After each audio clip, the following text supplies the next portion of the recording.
'Cause you're listening to Jams and Tea, you won't see the show on your TV, so we talk about things musically. 'Cause you're listening to Jams and Tea, listening to Jams and Tea.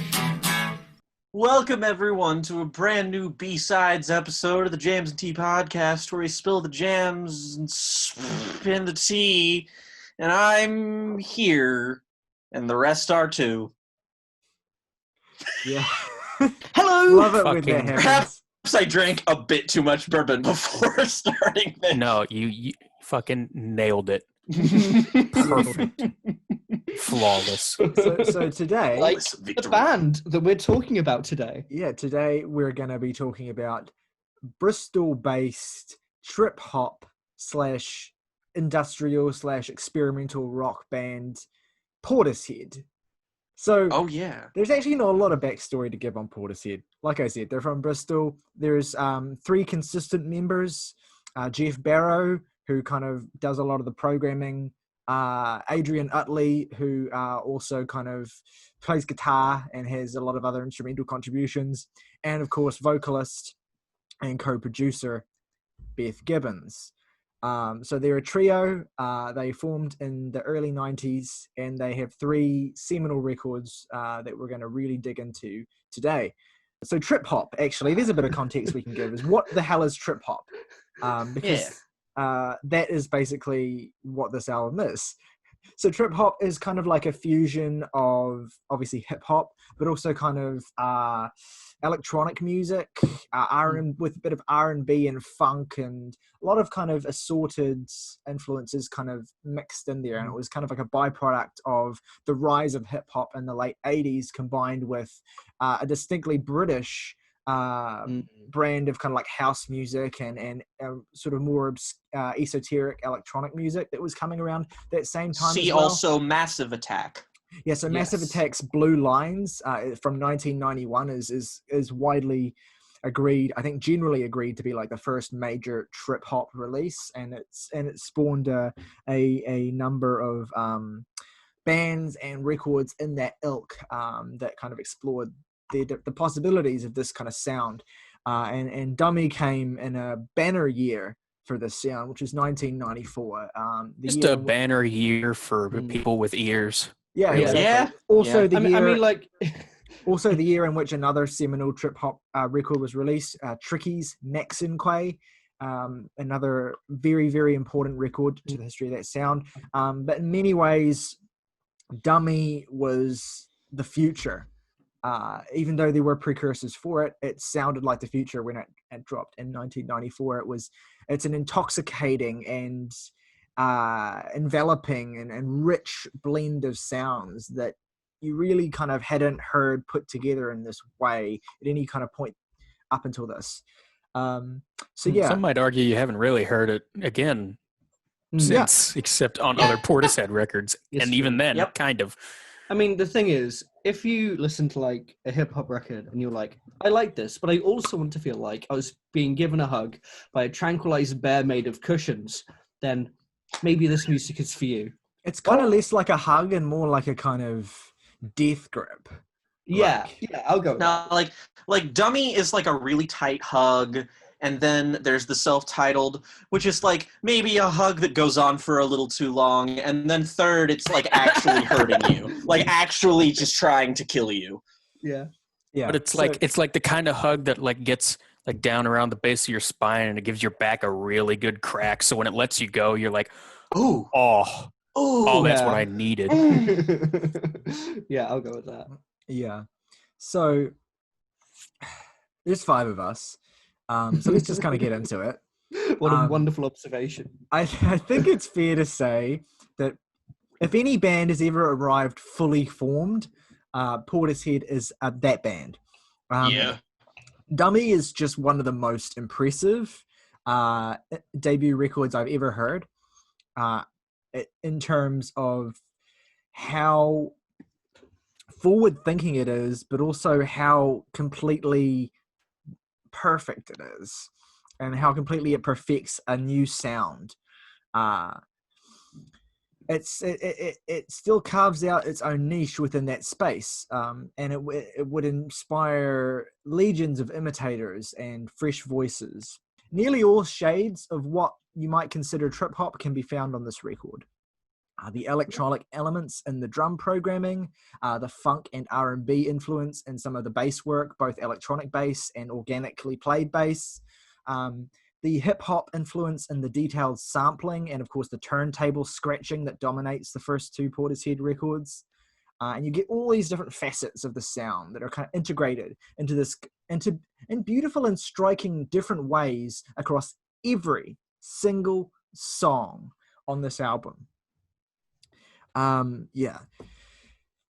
Does anyone else want to get into this first? Because I feel like I want to hear what other people have to not? say.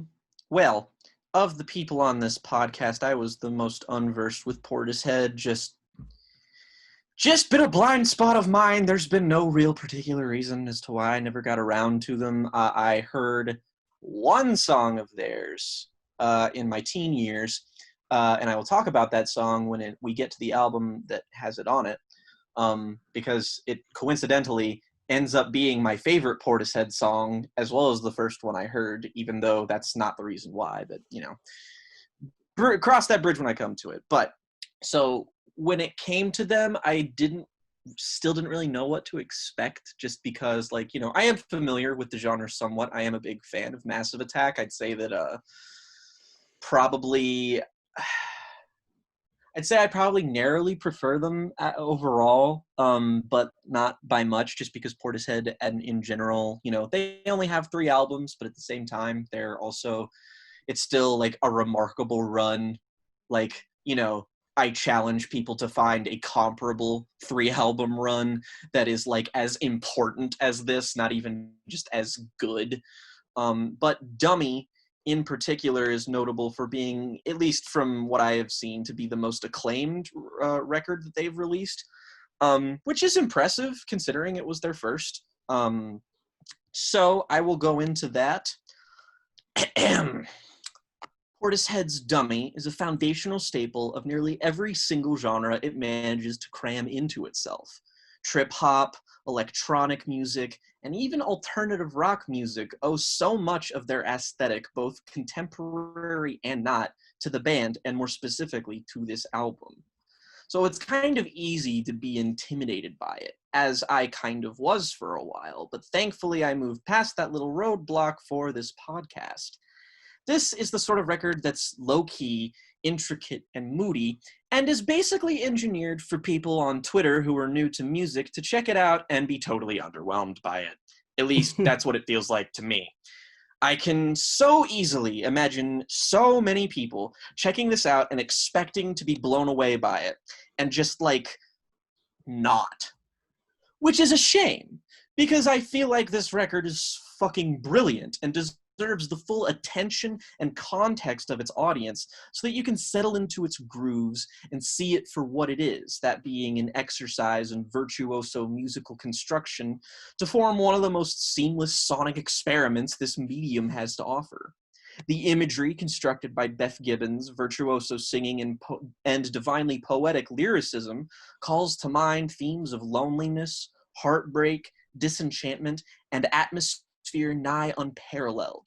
The music itself is sort of like distilling the celluloid from Blue Velvet or Lost Highway or the films of David Lynch into a liquid and injecting it into your brain.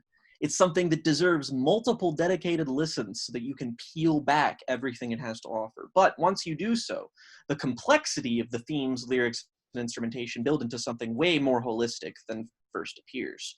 Diving into the density here is fun, but with all of that out of the way, appreciating Dummy on a more textural, visceral level with all of this in mind is the best way to do it. Use the context to inform your enjoyment, but there's no better way to enjoy it than to throw it on late at night and simply let it pour itself inside you. I think engaging with it is important, as only through multiple listens did my love for this truly show, And at the risk of sounding a bit surface level, I will say it is best enjoyed once you just give yourself to it fully, and considering the nature of the record, it is quite easy.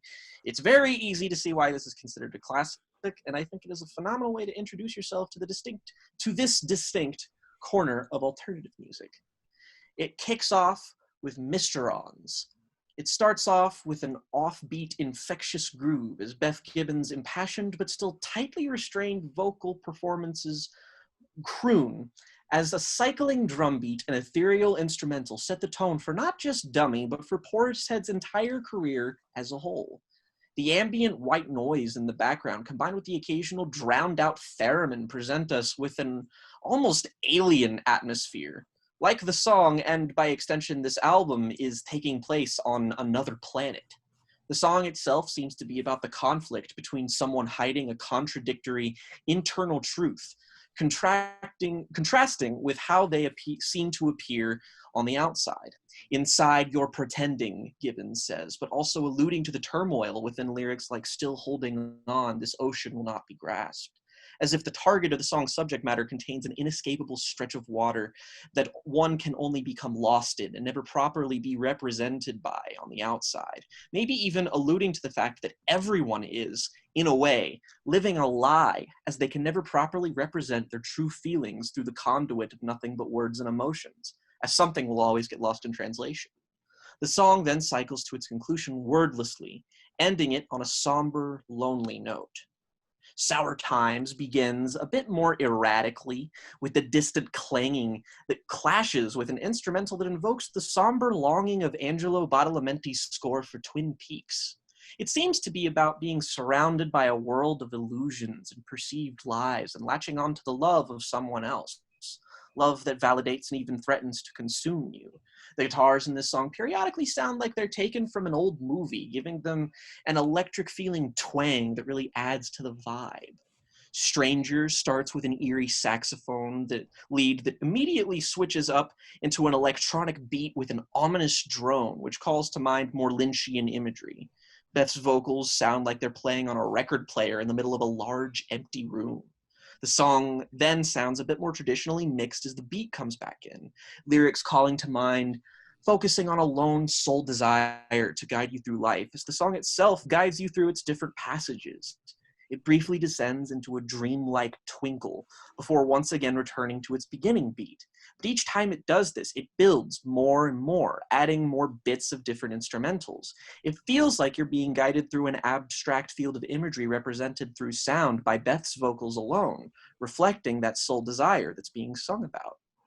It Could Be Sweet has a bass that throbs with gentle keyboard notes floating around Beth's voice, who sings forlornly about being lost in a relationship with someone else, both physical and emotional. Distant instrumental hits threaten to break through the edge of the mix, but never quite do, making it feel like you're in a secluded bubble of noise. The lyrics on this song are poetic, forlorn, and heart-wrenching, combined with the repeated deliveries of "if you don't get something from nothing, I don't want to lose what we had last time. This life ain't fair," as if calling out to someone leaving you, presenting them with an alternative of what you perceive to be the best part of your experience with that person. Wandering Star starts off with the frightening, low, deep drone and another cycling drum beat. Beth's voice lilting gently as she sings about being lost in the darkness of sleep. Like a husk from which all that was now fled, she describes. To be preyed upon by predators like a corpse, surrounded by only wandering stars who eventually lead her back into the darkness. Showing a bit of narrative progression as this song feels like it's about being lost and left behind by someone you once cared for. Palette here is odd, unearthly, unsettling, and positively fucking intoxicating. It's a Fire begins with lavish strings and organs that sound minuscule compared to how loud Beth's voice is now mixed, which makes it sound bigger than any previous song thus far. The drum beat picks up eventually, but the organs then grow louder and louder, and the song itself seems to be about disillusionment. She sings about life being a farce that she can't break through. This mask furthering the ideas on this album about a presented artificial identity.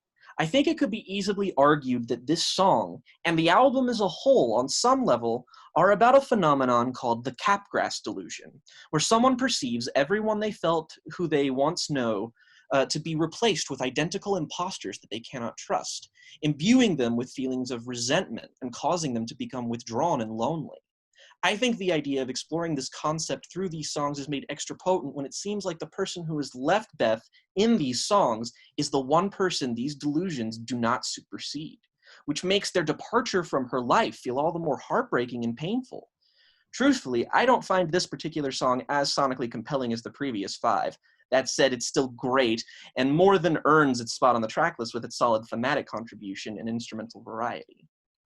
Numb has an instrumental that clangs and ebbs along at a rickety pace from the start, maybe the most trip-hop-ish beat on the record. And the song describes a feeling of being lost both externally and internally, and the hopelessness that derives from the situation. The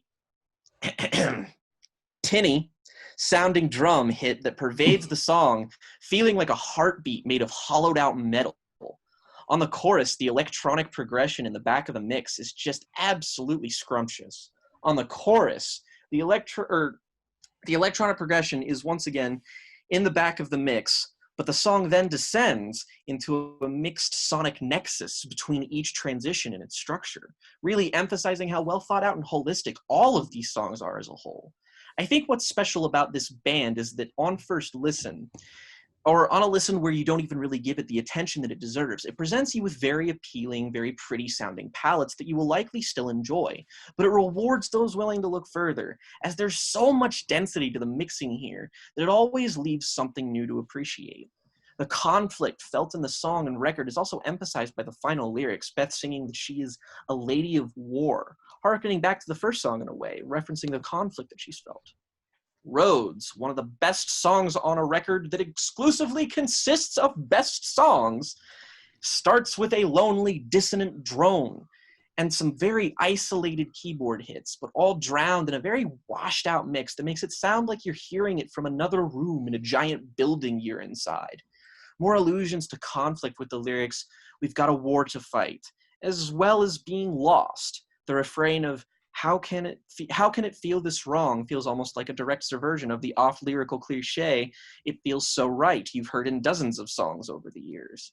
The strings that kick into the first third just add to the tangible sadness of this song, making it one of the vibiest songs on an already vibey album. The song is a search for purpose in a sea of nothingness, and just continues to build without losing its central core idea. The wonderful, subtle guitar work on this song is also sumptuous and is perhaps the unsung hero of this entire record. Pedestal begins with distant booming drums and frightening scrapes of sound at the start, matching the eerie lyrical content. "Through the force of a man undenied by his eye, you abandoned me. How I suffer." This song is quietly angry, boiling with hidden contempt, as the loneliness from the first half of the album has evolved into spite. "Hush, hear him cry, no time, make a reason," seems to relay the idea of gaining joy from the suffering of somebody who wronged or left you. The howling brass section near the end of the song is beautifully interwoven with the beat, damn near seamlessly. Biscuit features a start-stop beat that folds into the lumbering core of the track, sounding quietly chaotic as Beth once again laments being lost and vulnerable. Shows a desire to hide from the world, after being, as she directly puts it, hurt a long time ago. And that hurt being a compass, which forms your decision-making so that you don't experience it again. "I can't make myself heard no matter how hard I scream," she says, perfectly illustrating how it feels to be overcome by feelings of paranoia and fear after suffering at the hands of another. "Sin, slave of sensation, full fed and yet I still hunger," implies a desire to fill the void left by that hurt. She alludes to being torn, haunted, and generally unsatisfied, emotionally and maybe even sexually. "I'm never falling off again," distorted vocals cry, which reflect a desire to never be vulnerable or even directly not wanting to fall in love again out of pure fear of loss. However, at the end, she finds relief, seemingly in someone else, but I think it's more of an ironic device that's being employed here. The lyrics, The shores I seek are crimson, tastes divine, which I think alludes to her causing harm or destruction in that someone else, finding solace in that, and showing the album's real darkest moment. She's been transformed into something that can only feel as it hurts something else.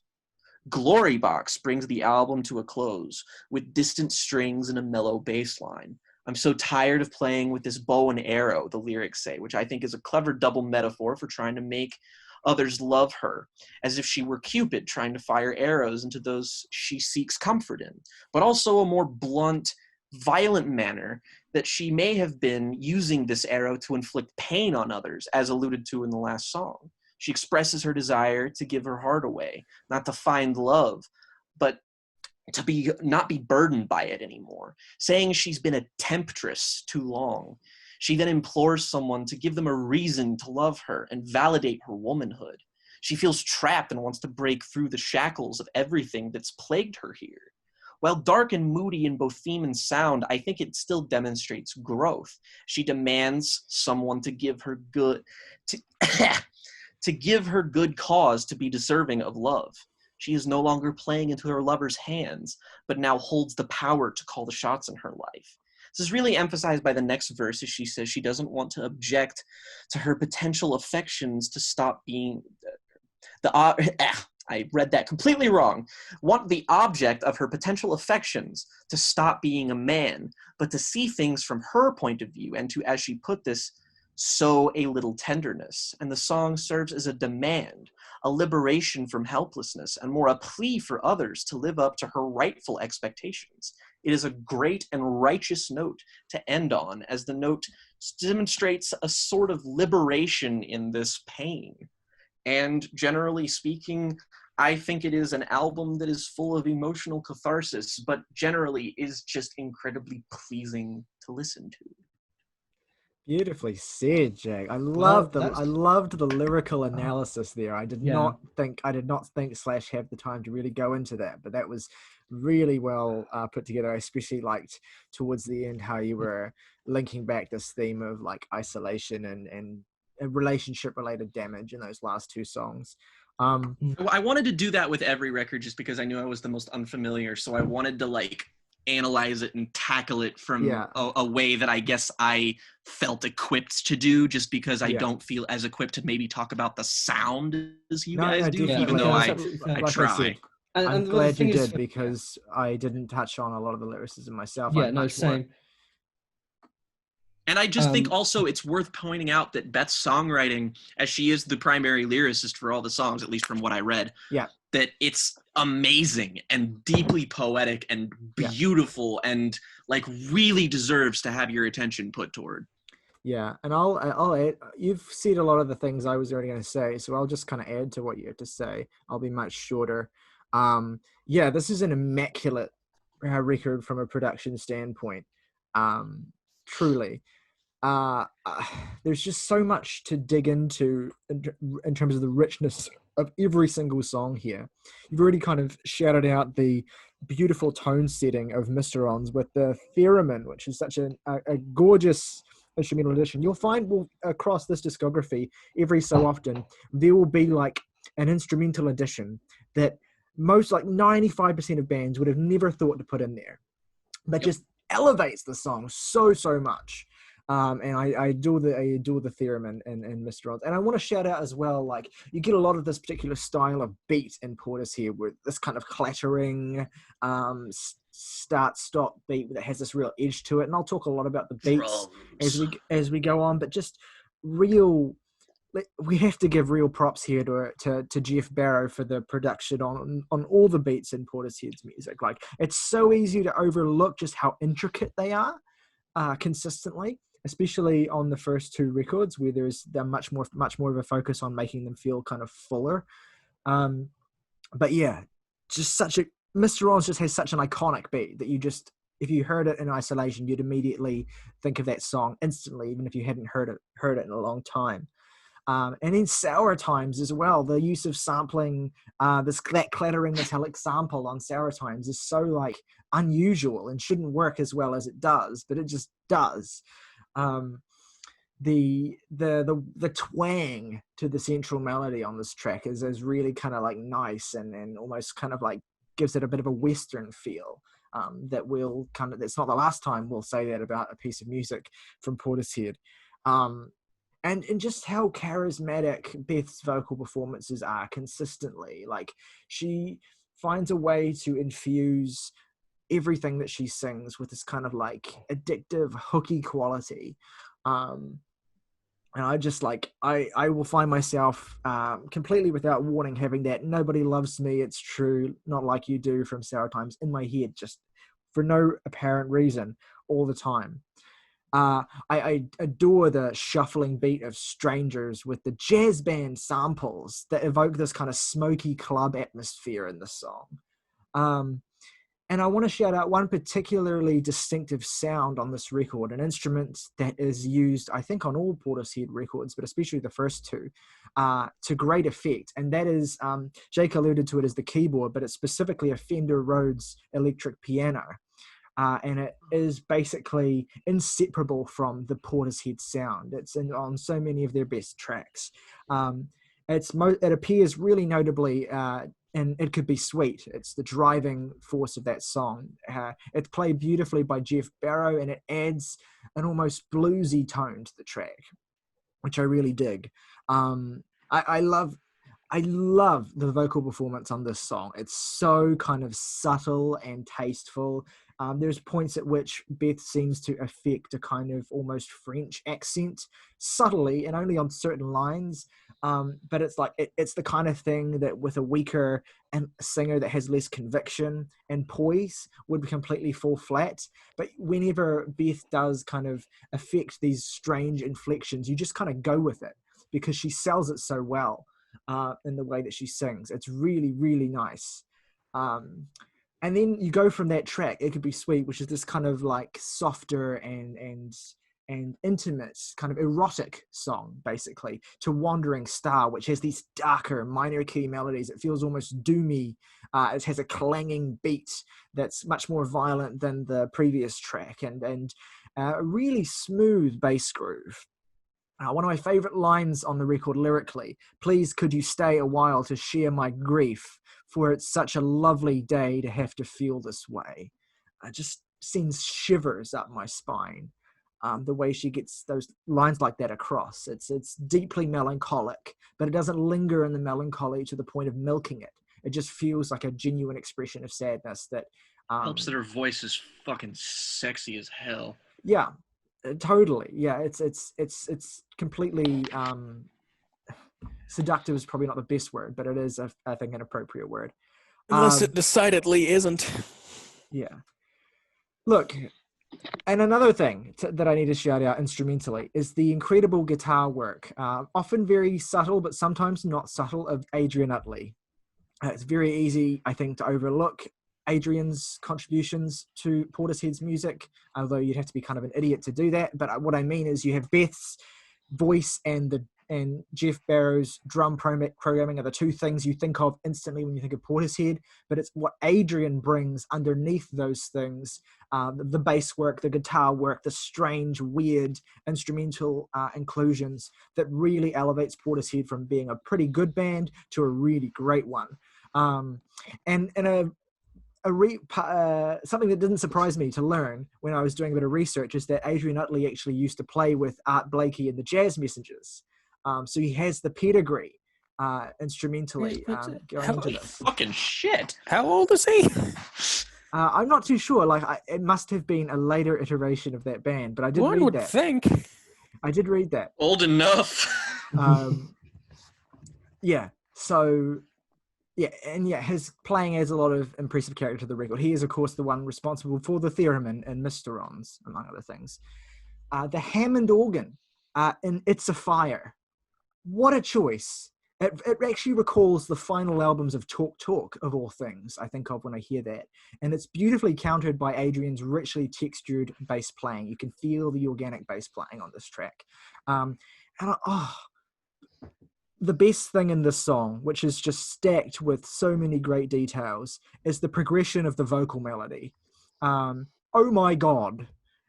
Beth just moves through all these different keys. The melody goes up and down and all these strange places, and she breathlessly drags that organ along with her. And you just, every single note she hits is more stunning than the previous one in terms of the melodic progression.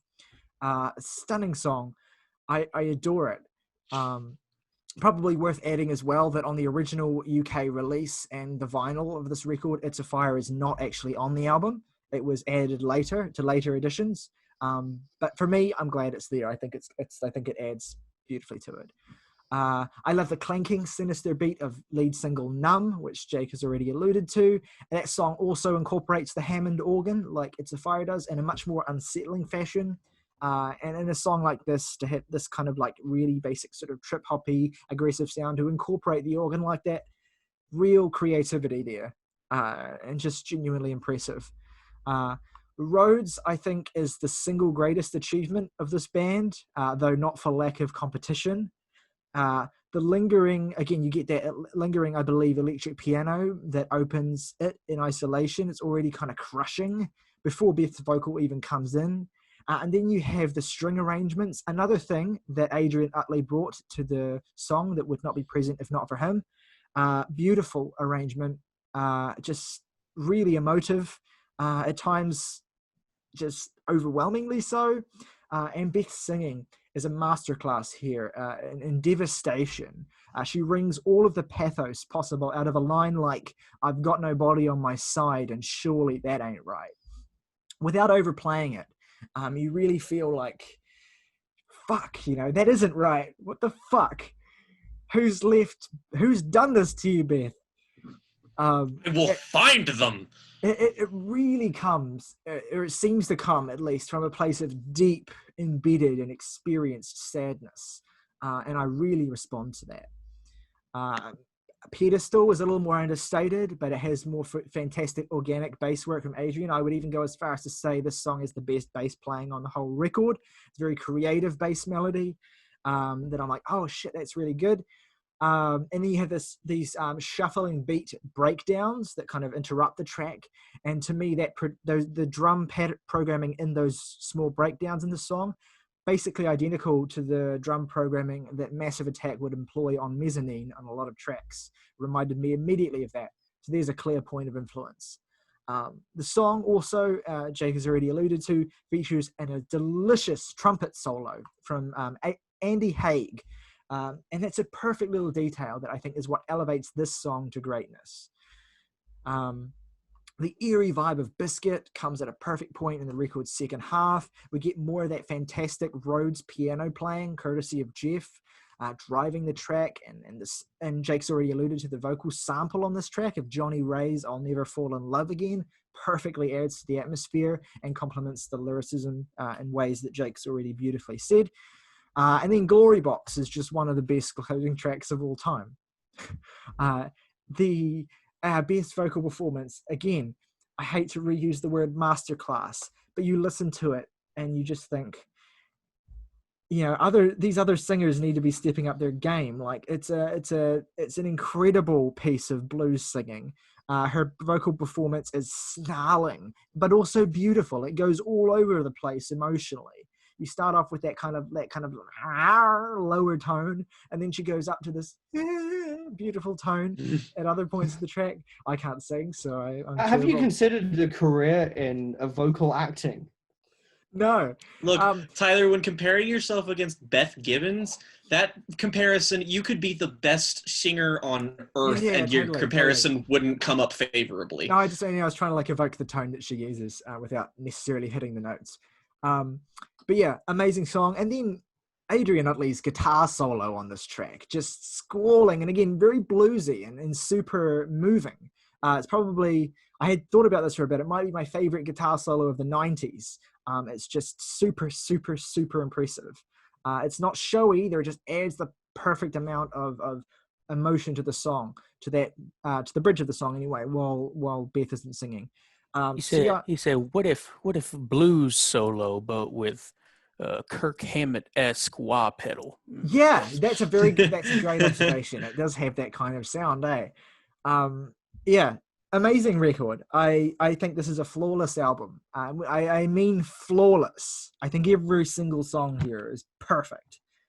Which I can't I mean, I know I love a lot of albums, but I genuinely can't, with all my heart, say that about many records.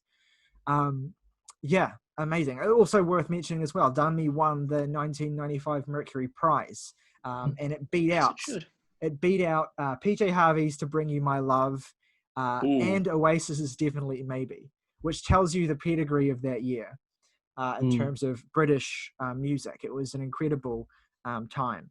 And yeah, stunning album. Very good year to have ears. Honestly.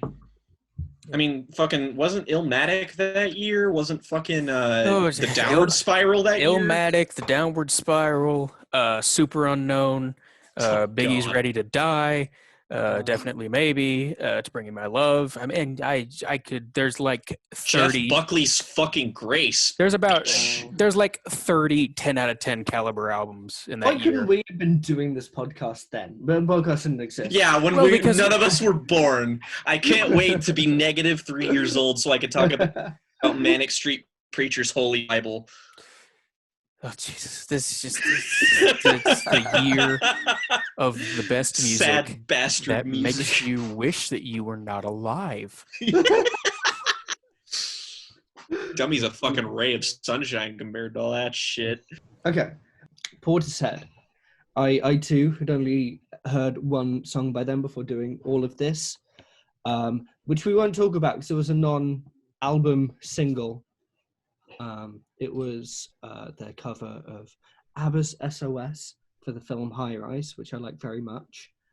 But yeah, the thing that immediately struck me about Dummy is how it simultaneously sounds like nothing else really being made recently, but also sounds very of its time, and that creates simultaneously a feeling of being.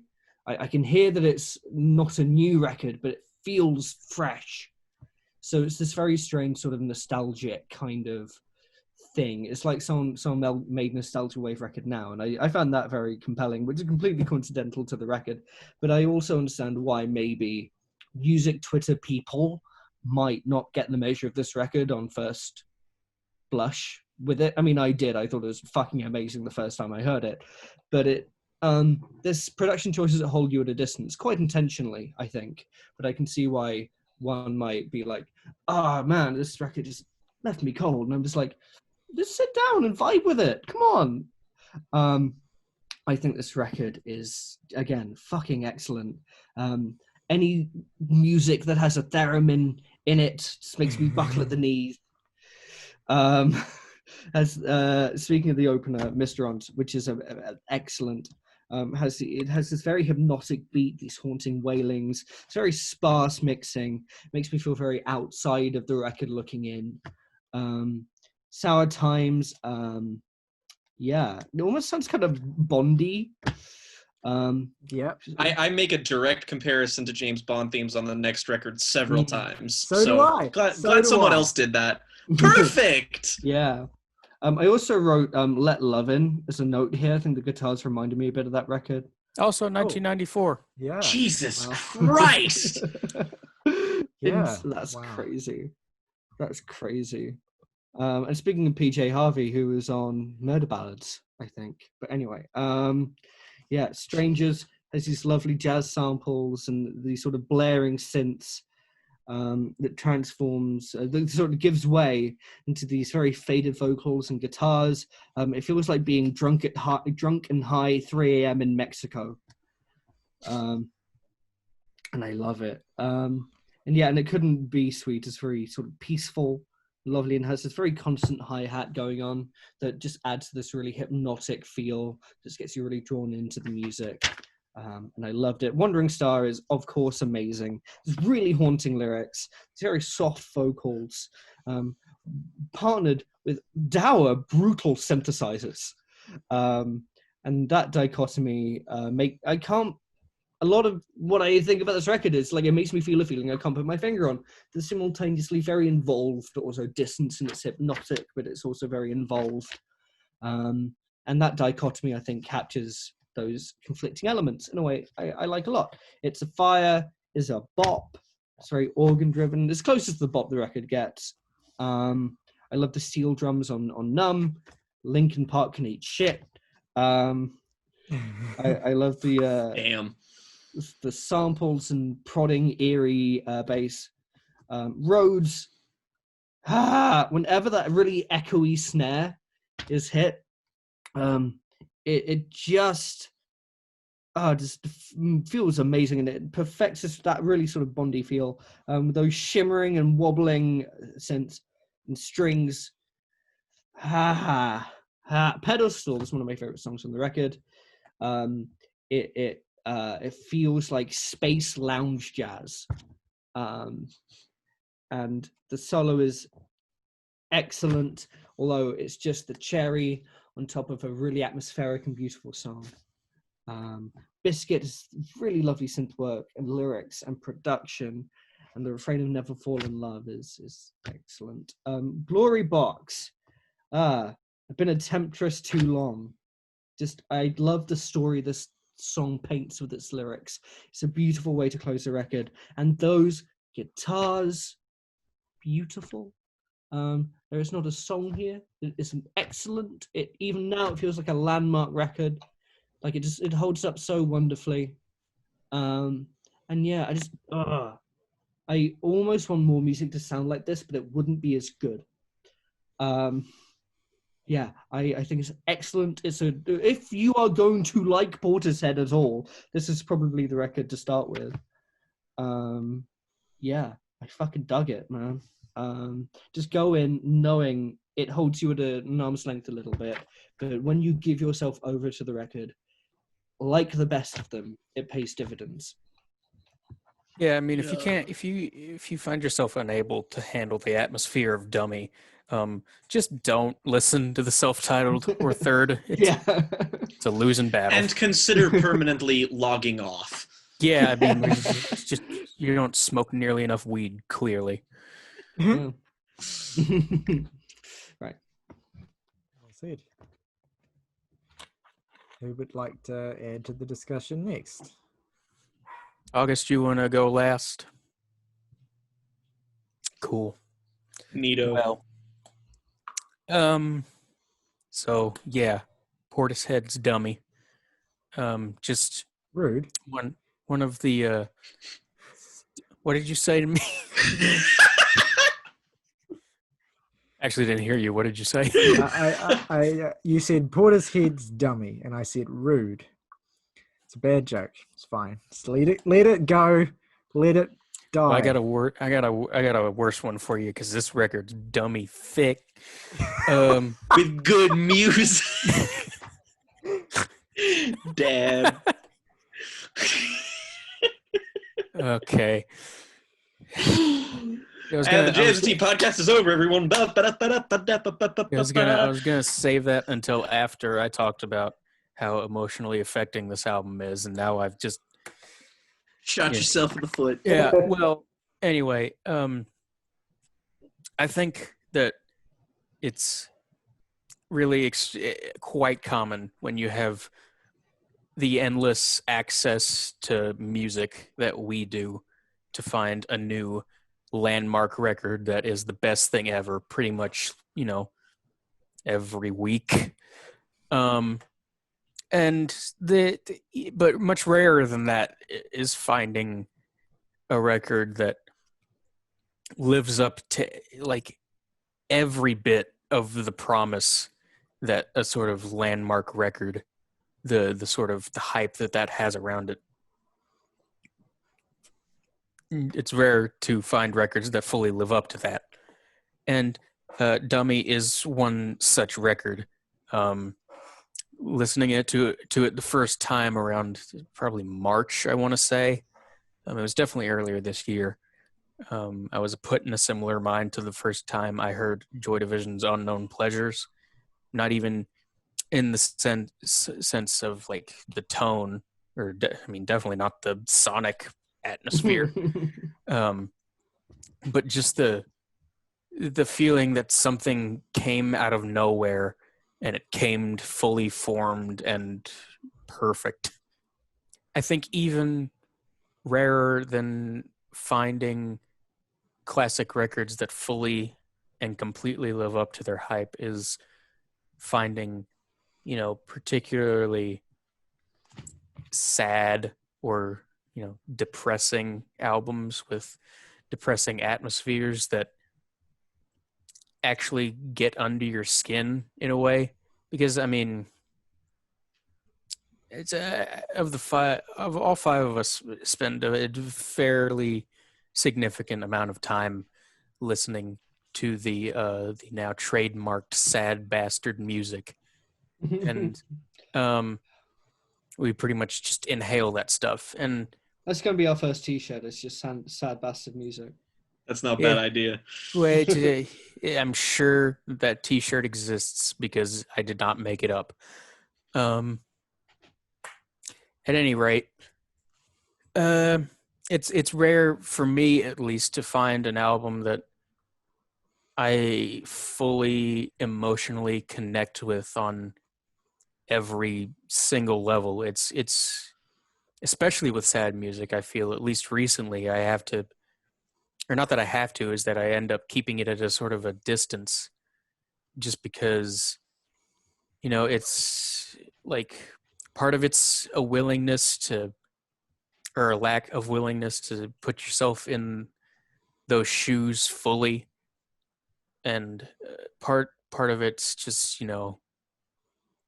everyone's emotional reaction to something is going to be different. But like this record is so enveloping and emotionally rich, from everything to Gibbons' incredible lyricism to the sound of it, the sound of inhabiting the space that it creates, it moves me on almost a second by second bassist, good one, bassist, God's sake. It's God, but it's not the kind of depressing album that's like Skeleton Tree or A Crow Looked at Me, where it's like I will listen to this once, maybe a year, maybe. Is like I can listen to this literally whenever, at any time, regardless of how I'm feeling, and it just feels right. And that's sort of just how I feel about Portishead as a band. I feel like they're almost indescribable in a way on each of their albums in some way or another, but no matter what they do, it just feels right, like in some sort of unknowable, unquantifiable way. And I think I'm hardly alone in that opinion, considering the praise that this album has gotten over the years. I mean, the reason it sounds insurmountable from the outset is because no one can really describe it. Like, imagine if you're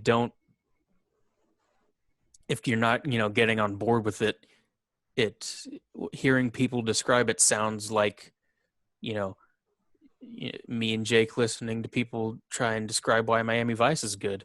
It just feels like I don't fully understand what you're getting at here. It's just you gotta be there. You gotta hear it, and you gotta click with it. And I think most people do. A good kind of example of this is like we have a mutual friend, a young mutual friend who is still kind of early in his exploration of the world of music, and as a result, but is quite keen on listening to kind of alternative and stranger music. So as a result, being kind of early in your musical education, but wanting to really push yourself, this person often ends up not thoroughly engaging with records. Or like having an instant response to albums. But this person happened to listen to Dummy yesterday and instantly fell in love with it. So I think that tells you exactly what you need to know about this album, is that it takes you into a world of new sounds, or sounds being combined in a new way, but it does it in such a virtuosic and stunning and immediately welcoming fashion that it's really impossible not to get swept up in it. Yeah. In terms of negative things that I have to say about the record, I just wish I had heard it, about 5 years ago when I really could have, needed it, and just that sort of atmosphere of like, it's not something that will make you feel better, but it is something that will make you feel understood when you're in low places, and that I could have used an infinite amount of records like that 4 or 5 years ago, and just the only regret I have is not hearing it way sooner. Well said. Yeah, I feel that about a lot of the classic records we review on the B-sides and album clubs, where it's just like, why haven't I known about the existence of this my whole life? Why have I only listened to this now? Discography of frightened rabbit type beat. It's very true. Yep. Okay, so Faceless Man has yet to God, you were speak. waiting with bated breath for that opportunity. wow. Holy shit. Don't do that again. I don't want you to get a paper cut on your face. Oh, ow. It's like the scene in Invisible Man with the paint, and you finally see him. Yeah, well, there was, of course, purpose to that, I think. Anyways. Glad you think so. Portishead, Dummy, Mysterions is obviously just one of the most immediately interesting openings to any album in the 90s, nay, ever.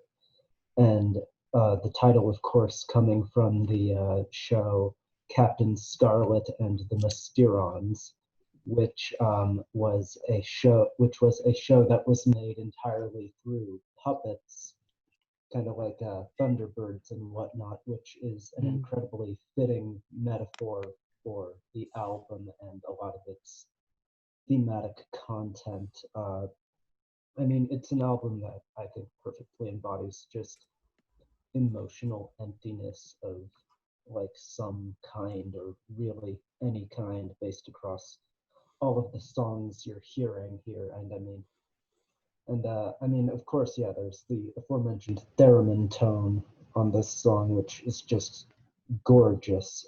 Sour Times is also incredibly chilling, about kind of a broken marriage, with this kind of set to this groovy, electric Rhodes piano and Hammond organ. The drumming across Dummy is just absolutely impeccable. It's really just perfect in every way, and it is simultaneously haunting and equally propulsive. I mean, it's very easy to cast this album as a bunch of kind of doom and gloom, but it's just so fun to listen to that you really have to like. Little homie's just vibing there. Yeah. Sorry. Just right in front of the fucking camera. No, it's fine. He can stay there if he wants to. Okay. No. What does he think about Mr. Ons? Yeah, I don't know. The last like use of the word "you" on the song "Strangers," I think hits particularly hard, just for like the most random and esoteric reason. Just turn the video that Joker makes during the Dark Knight for a second there. Look at me. I'm a man of my word. Yeah, It Could Be Sweet stands as one of the most soulful pieces across this whole record. It's just beautiful. The tonal contrast on the tracks is incredibly engaging here. Wandering Stars, incredibly Yeah, what a great song. Incredibly immediate. That opening gut punch of "Could you please stay a while to share my grief? It's such a lovely day to have to always feel this way." And despite this track's crushing emotional lyrics about feeling completely dead inside, it's also just stunningly groovy. I mean, I almost forget how depressing it is. I mean, almost. I'm still very saddened by it, but it's really good. It's a Fire is not a coronavirus anthem, but rather another song about emotional disconnect and a mask we wear to shield all of our to shield our kind of feelings and inner being from others. Numb feels like a more stylistically evocative song of their later self-titled album and continues many of the themes on It's a Fire. Roads is a song I take to be about the kind of transition from being a teenager to adulthood and feeling how no one is there for you, the confusion this process inherently inspires within you, and the various roads that have now opened up to you that you have absolutely no guidance down whatsoever. On a pedestal, Gibbon's voice is just coated in thick distortion and reverb, and her already haunting vocal qualities are just amplified all the more, as with the instrumental. And Biscuit, famous for its bone-chilling Johnny Ray sample, wherein a 50s kind of cheesy bubblegum pop song is slowed to 16 beats per minute becomes absolutely haunting. The song further reinforces this band's kind of investment with nostalgia and just how that, and kind of taking this very nostalgic feel and kind of contorting and twisting it. And of course, Glory Box, one of the group's like most well-known tracks, is just an amazing final jab into the listener's heart. The album's pacing is just perfect, and it's regarded as one of the best albums of its time and ever for many, many very good reasons. I got through that. Complete unanimity on an album being the GOAT. Yeah. So that's real nice. I wore the mask because of the lyrics on the song It's a Fire. So that was the tie-in. It is fire. Yeah. Wow. I hate all of you. That was great. That was awesome. Yeah. Yeah. All right. So should we get into our favorite tracks and ratings then? Yes. Yeah. Okay. Well, why don't we go in reverse order? I'll go first. My three favorite tracks are Roads, Glory Box. Those two I'm sure are going to come up plenty of times. Roads, Glory Box, and I'll throw in It's a Fire. I don't have a least favorite track, and it gets a 10 out of 10 from me. Oh, we love to see it. Well done. Good shit. I mean, I'm not going to beat around the bush, but yeah. My three favorite tracks are Strangers, Wandering Star, and Glory Box.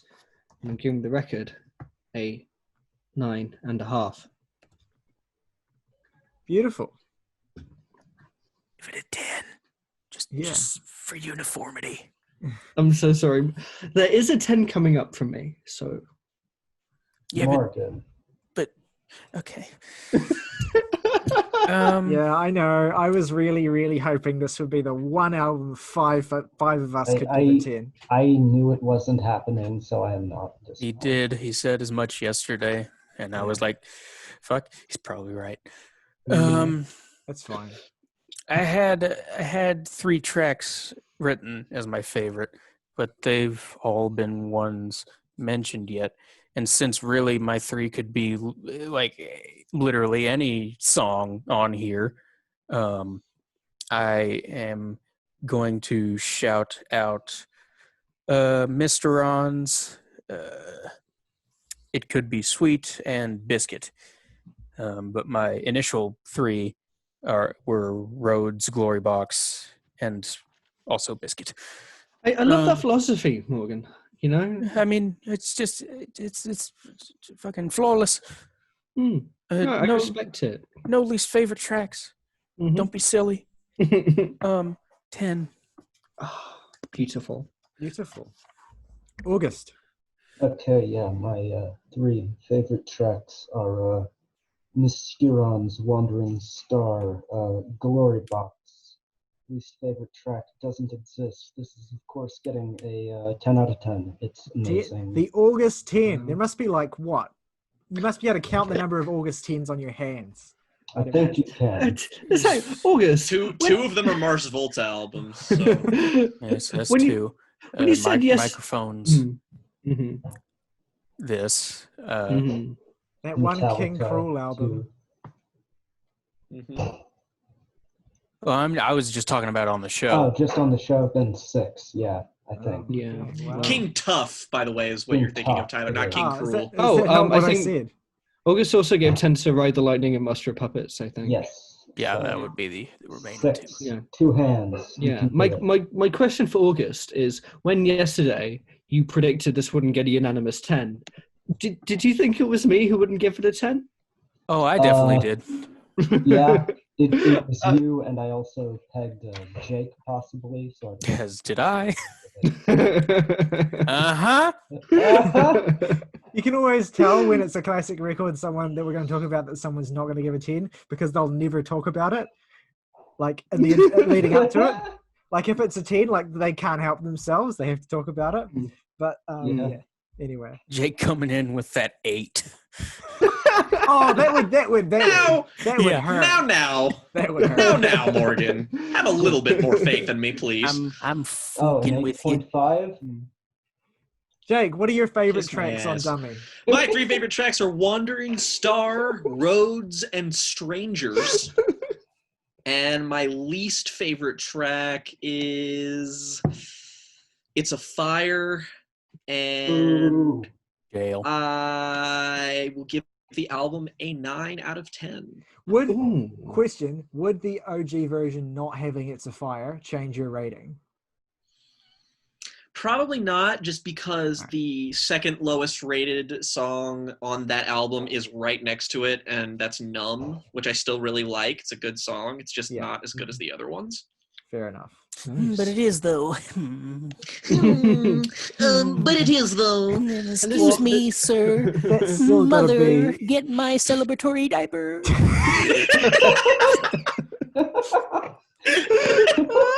It's For an all 3 average- people who get that reference, hope you laughed. Yep. It's an average of 9.7 from the It's five not of us. even. It's not even the Ooh. highest record that we have that didn't get a unanimous 10. So that's awesome. Hot. Okay, Sexy as so Dummy comes out in 1994, wins the Mercury Prize the following year.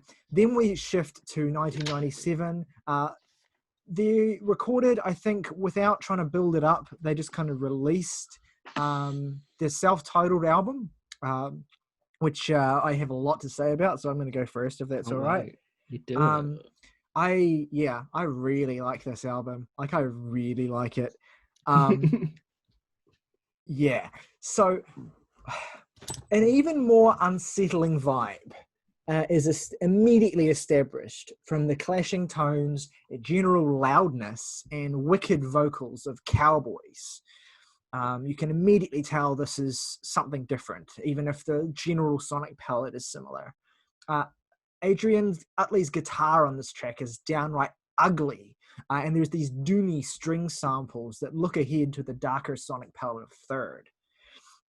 I think perhaps what puts some people off this album relative to the first one is just how comparatively unfriendly and even weirdly violent it is. While still not straying far from the palette of Dummy, it almost feels as though they are mocking and perverting that album, trying to show to us the ugliness that bubbles beneath it and that it is inextricably tied to.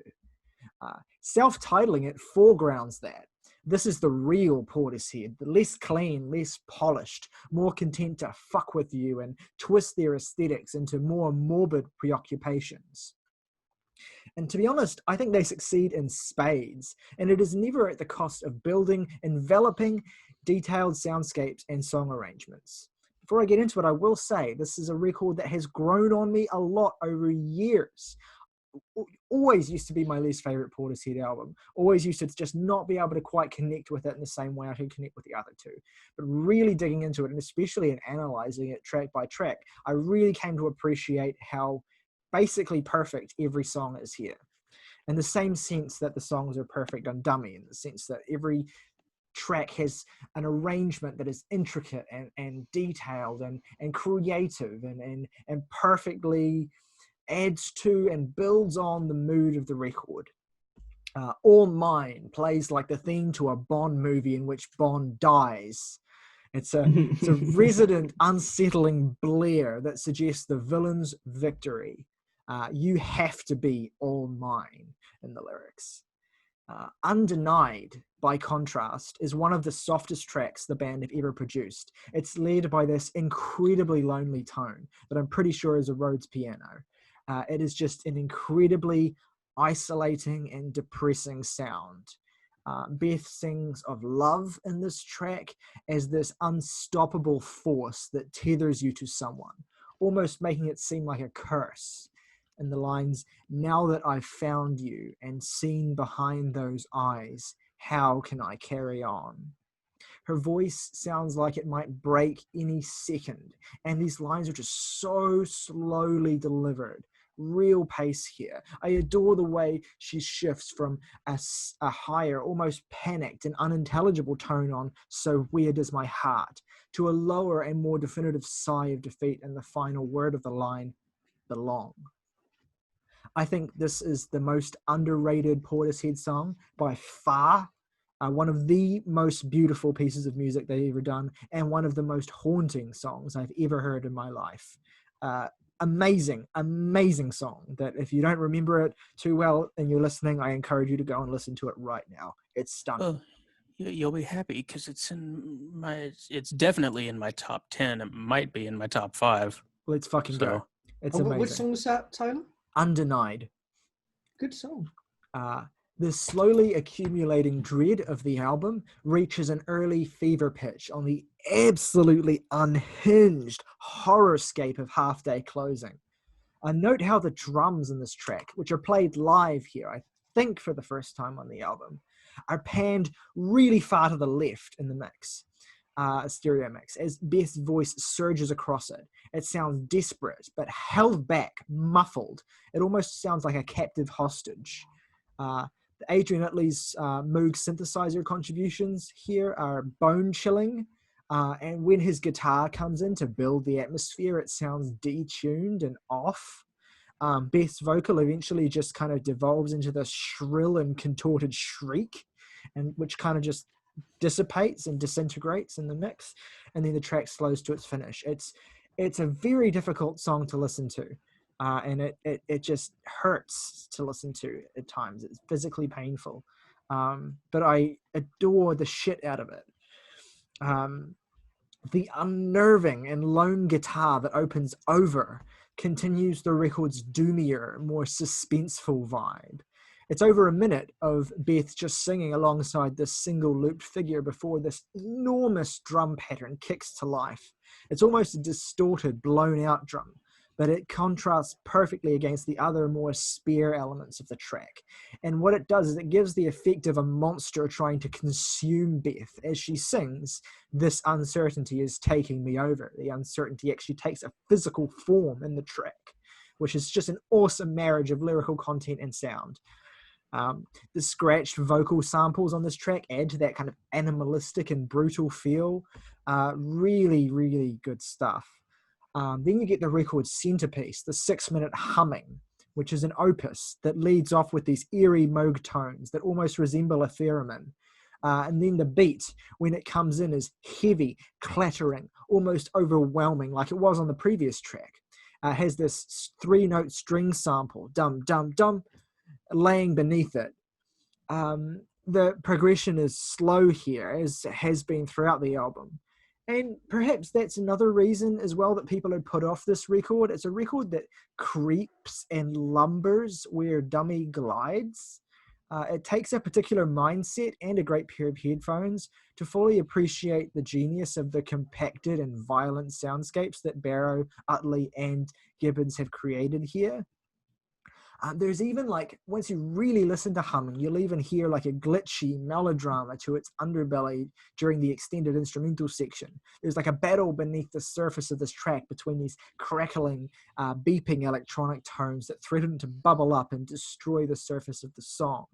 Super, super intense and detailed mixing here, just stunning.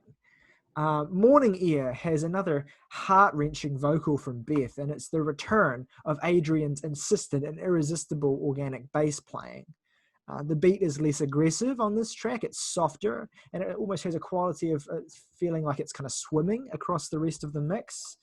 It creates an almost disorienting feel to the track that I think makes it difficult to engage with at first, but is kind of like a rewarding challenge. 7 Months continues the more oppressive programming of the record in a new way, with a drum beat that is simultaneously bassy and cymbal heavy. It's heavily compressed, but it's smooth. It's a total sonic contradiction that I'm actually kind of struggling to describe, frankly. Beth's singing on this song is fantastic as ever, adds a lot of character to the dynamic of the track, and then stepping away from a curious guitar line from Utley, which evokes the noir-esque spy movie vibe of the record's first 2 tracks. Lyrically on this song, Beth seems to allude to some kind of unrealized revenge that she's plotting. For as long as I have tried, for as low as I can be, I will never resign myself from the trial that I seek.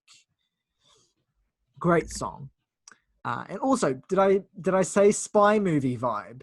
Because the unmade Bond movie atmosphere is back with Only You, which is an obvious single choice and an absolutely huge bass groove. Seriously, listen to the song and pay attention to how high the bass is mixed in this track.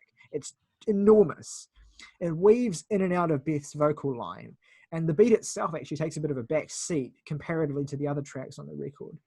It results in something that is smooth, seductive, but at the same time, it also doesn't break from the unsettling atmosphere that's all over the rest of the album. I mean, just listen to the electric piano solo towards the end of the song. Holy shit. And then you get these funk licks on top of it that almost sound like Sly and the Family Stone. Like, what the fuck? It's brilliant. And then you go into Elysium, the penultimate track. Now, I've always felt like Elysium is one of the most underappreciated tracks on this album, and another of the most underappreciated Portishead tracks. I understand why. It lingers in atonality for longer than most of their other tracks. And there's an audible clash between Beth's vocal tone and the guitar. Sometimes they kind of rub together perfectly, and then there's other times where there's this real dissonance that I really enjoy, and I fucking adore, honestly. The song really sits in that dissonance too. It lends a hollow quality to Beth's declarations that you can't deny how I feel, you can't decide for me.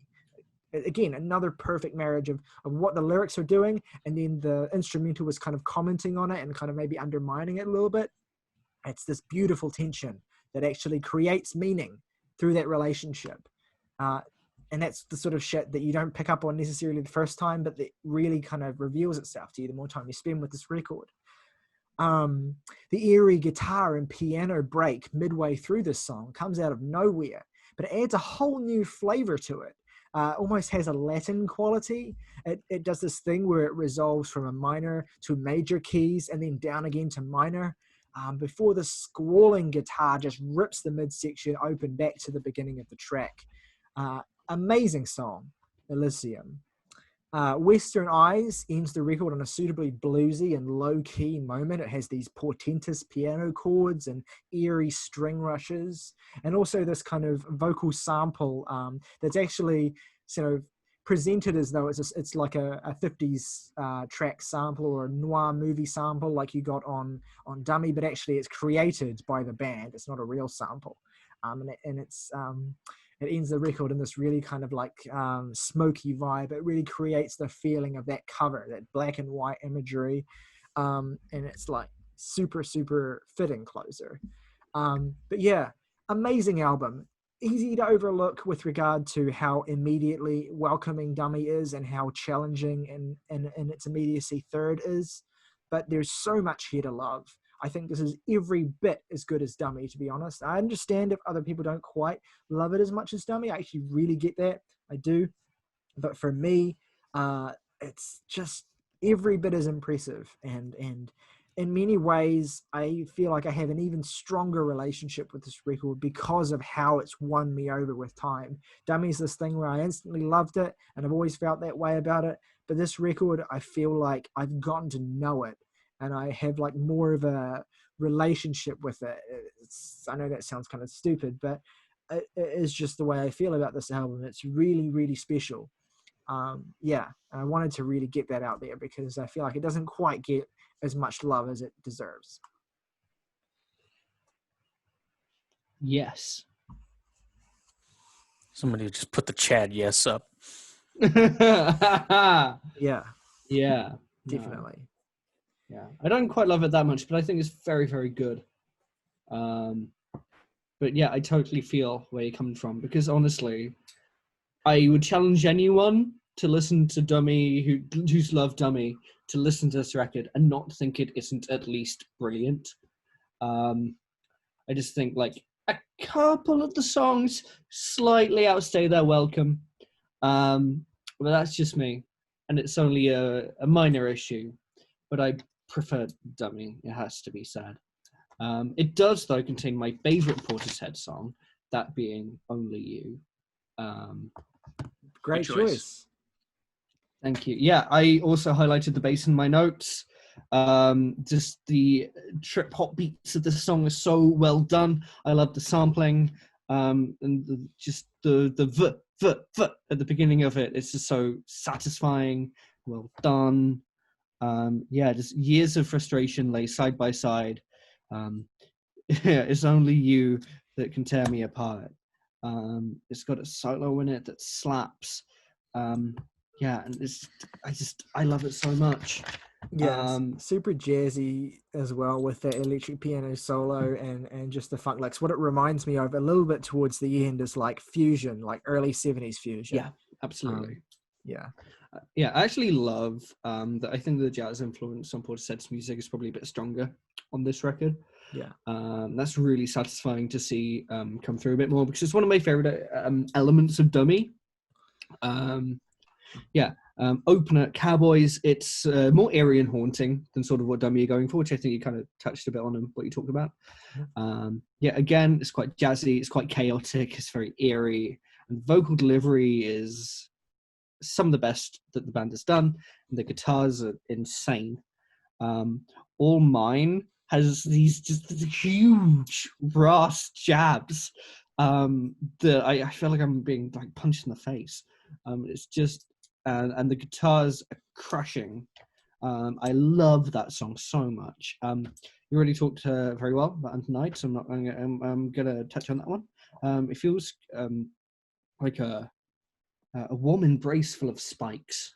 It's just great. Half Day Closing. It's not my favorite Portishead song, but I think it's excellent still. They do not have a less than excellent song in them. Probably got some more conventional song structures, but the production, it makes you feel alien and outside of this world. It's just very excellently done. Over felt like it should have soundtracked 28 Days Later or something, you know. It's got this really smoky delivery, these industrial jabs, and it just felt kind of oppressive. And then humming, the theremin is back. It felt, I wrote horny but scary. That's a good, that's the 3 vibe. That words is a for thesis this statement. album. Yeah, Yeah. it's like, yeah, exactly. Yeah, it could easily be a thesis statement for the whole album, nay the band. But no, I highlighted the lyrics. Naked, my thoughts are creeping. Too late, the show has begun. which is just so perfect and unsettling. Morning Air, spelt that way with morning, is got this astounding bass and brass combo. Again, just excellent song. I don't want to sound like a stuck record because every fucking song here is excellent, but I'm going to keep saying it anyway. 7 months. This wonderful snapping snare and ride that feels more actively percussive than what a lot of the percussion has been doing previously. Previously, percussion has been more in aid of vibes and reverb and that trip hop feel. This was very percussive and snappy and sharp. And the vocal delivery is very snipping and the lyrics are very pointed and jabby. And it comes together for this more poking type feel on the song that makes it one of the highlights in the record for me. I've already talked a lot about Only You, but the other two closing songs, Elysium and West Nice, are two of my favorite Portishead songs as well. God, You Can't Tell Me How to Feel, You Can't Decide for Me. The bass sounds amazing on Elysium. I wrote in my notes, it is the definition of brooding. Just such an excellent song about, I feel like controlling relationships and rebelling against control in a relationship is a recurring Portishead theme. Yeah. Very much so. And this is a wonderful way to touch on it. And the fact that it's sort of a female singer kind of informs the subtext of what that's getting at for me. I fucking love it. And West Nice is just it's very strange, again, horny, scary. It's kind of the bondiest yet. I love the vibe of it. I feel invited but alienated, and it feels like romantic but distant and threatening. I can't quite put it into very specific words, but my God, is it a vibe? It's just such a wonderful way to see out the record. It's one of the more laid back cuts. It's a good goodbye. It's also one of the strongest songs. I feel like there's a patch sort of in the middle where the songs are a bit too long, a bit less exciting than the other songs. But it begins really strongly, ends super strongly, and it never dips below excellent. I'll take it. Morgan, would you like to go next?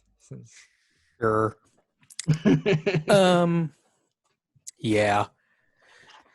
Yeah, where Dummy is this sort of inviting form of depressing. It's the one that understands you. This is the self-titled album is pretty much everything but inviting. Does not care about your well-being. It's too busy being, sexy and crazy and weird and Angry. fucking.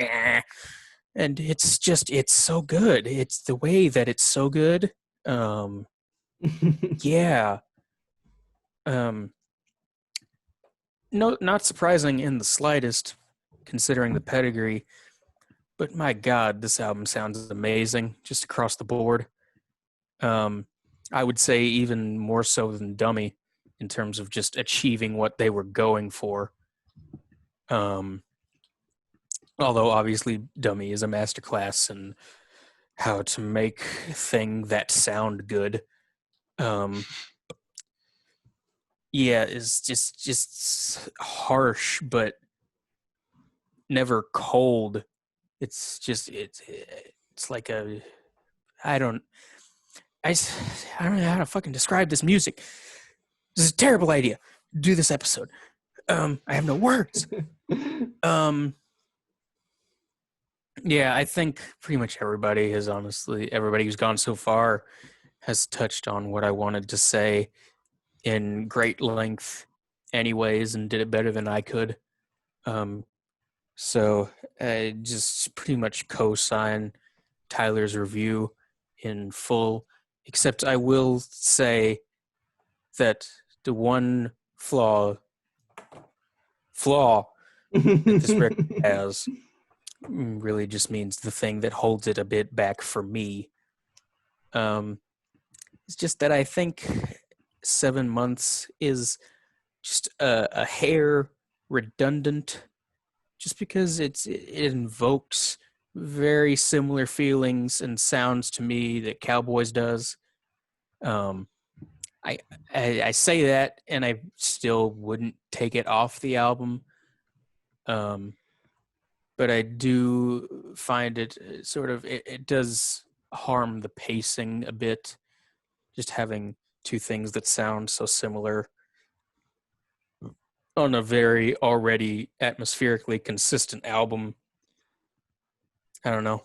All I'll add to that is that it's definitely a track in particular that has grown on me. And I think what really separates it for me is I think that what Beth is doing lyrically is a little bit more different on this song. Like, it's a little bit more, I don't know, menacing, I think. And like I said, there's this kind of like subtextual narrative to it, that it's about kind of like revenge and that sort of thing. And I kind of dig that. But it is, I kind of get where you're coming from as well. Yeah, to be honest, I have not, really, I don't look into the Portishead lyrics too much. Like, I read them as I'm listening to the album, and like, these are great, and then I don't spend a whole lot of time thinking about them after.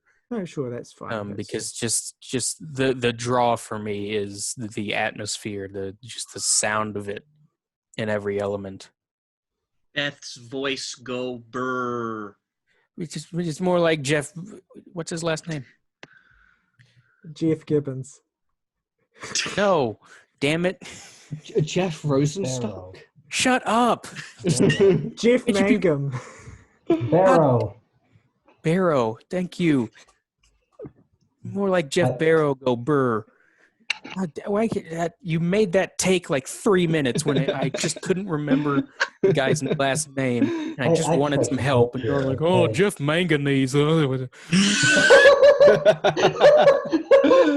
was simply Jeff reciting Magnesium. I was simply reciting the name of the singer of Neutral Milk Hotel. Anyway, Jeff Barrow go burr. Good album. Yeah, you do. Wow. yeah. I was just going to make a dumb joke. I was going to say a Jeff Barrow is like a wheelbarrow, but it's just 3 heads of Jeff Barrow. Stop it. No. Nope. It's like the Cerberus wheelbarrow. Marcus, do you want to go next? Am I the only one left? No, Jake's got to go as well, but I thought you went last time. Okay, so yeah, I will get into this then, sure. Yeah, self-titled, I'm sure has been mentioned, is like the most singularly tonal and hardest to like immediately immerse yourself in upon early listens of the album. You've got the opener, Cowboy, which I think I interpret it as Portishead's most like explicitly political song, kind of evoking the Thatcher era of Britain. But I mean, of course, like other Portishead songs, it's very easy to interpret and take many other ways. The effects layered over Gibbons' voice subtly change and shift over this song, creating a very unsettling listening atmosphere. On the track All Mine, there's like, we're kind of introduced to this album's distinct kind of acidic jazz aesthetics. I mean, as a result, it feels like a very kind of lost album that's almost unstuck in time, not really relating to any specific period, like it could be the 1950s, but the production and sound of it feels so modern. You're kind of left confused and conflicted by that sound. Undenied comes out swinging as one of the album's best tracks. It's distinctly moody, coupled with a very compelling instrumental piece, and Over's another really notable track for its fantastic sense of sonic progression, another very immediately hitting cut, humming, one of the like most alien skin-crawling, just sounding songs, and all of the Portishead albums kind of evoke a particular mood or image, I feel, on track-by-track bases, and this album as a whole for me evokes kind of the 1950s films, as I'm sure Tyler has mentioned before, particularly a film where like a woman comes to like a private eye to like determine if her husband is cheating on her, which feels perfectly in tune with this album for me for whatever reason. I just find it a bit hard to articulate a lot about every individual song here because it's all very distinctly one kind of tone, but that's not to say I think it's one note. I just think it's an album that's going for expressly one thing. That being said, Only You is quite a good track, a lot of very clear hip hop influences on this song, and the way those vocals kind of reemerge on the track Elysium towards its end is just it's heaven. But that's about how I feel. It's a tougher beast to wrangle than I think their other albums are, but I still enjoy it a lot. It's got a lot of great material, and that's about how I feel about it.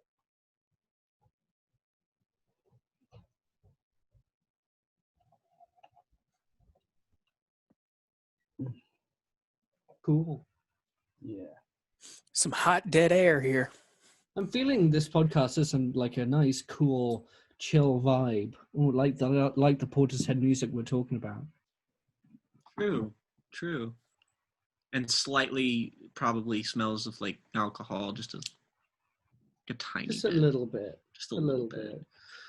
But Jake, do you want to tell us what you thought about the album? I mean, if you don't want to, we're fucked. Oh, well, I'm glad you value my contribution Jake, that much, what if nothing did else. you rate the album? Well, I mean, we can't proceed No. until you elaborate on your feelings. You're the only Okay. one left. Well, It's Only You. well, I definitely. Wow, okay, what happened now? Sorry, as just August said, it's only you, and then Tyler went.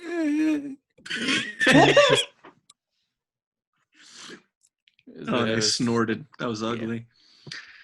Indeed. Okay, Like the song. thank was- you. Yeah. Thank you. What August I said. definitely do not envy having to follow up something like Dummy. Even if you manage to Mm. somehow outdo yourself, is that even likely? No.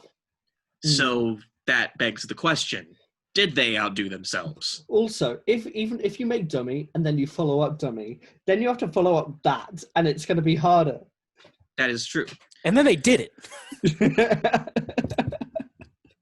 So that begs the question, did they outdo themselves?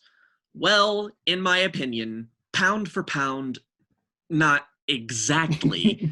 But I think to lead with that is to not do the record itself the justice it deserves.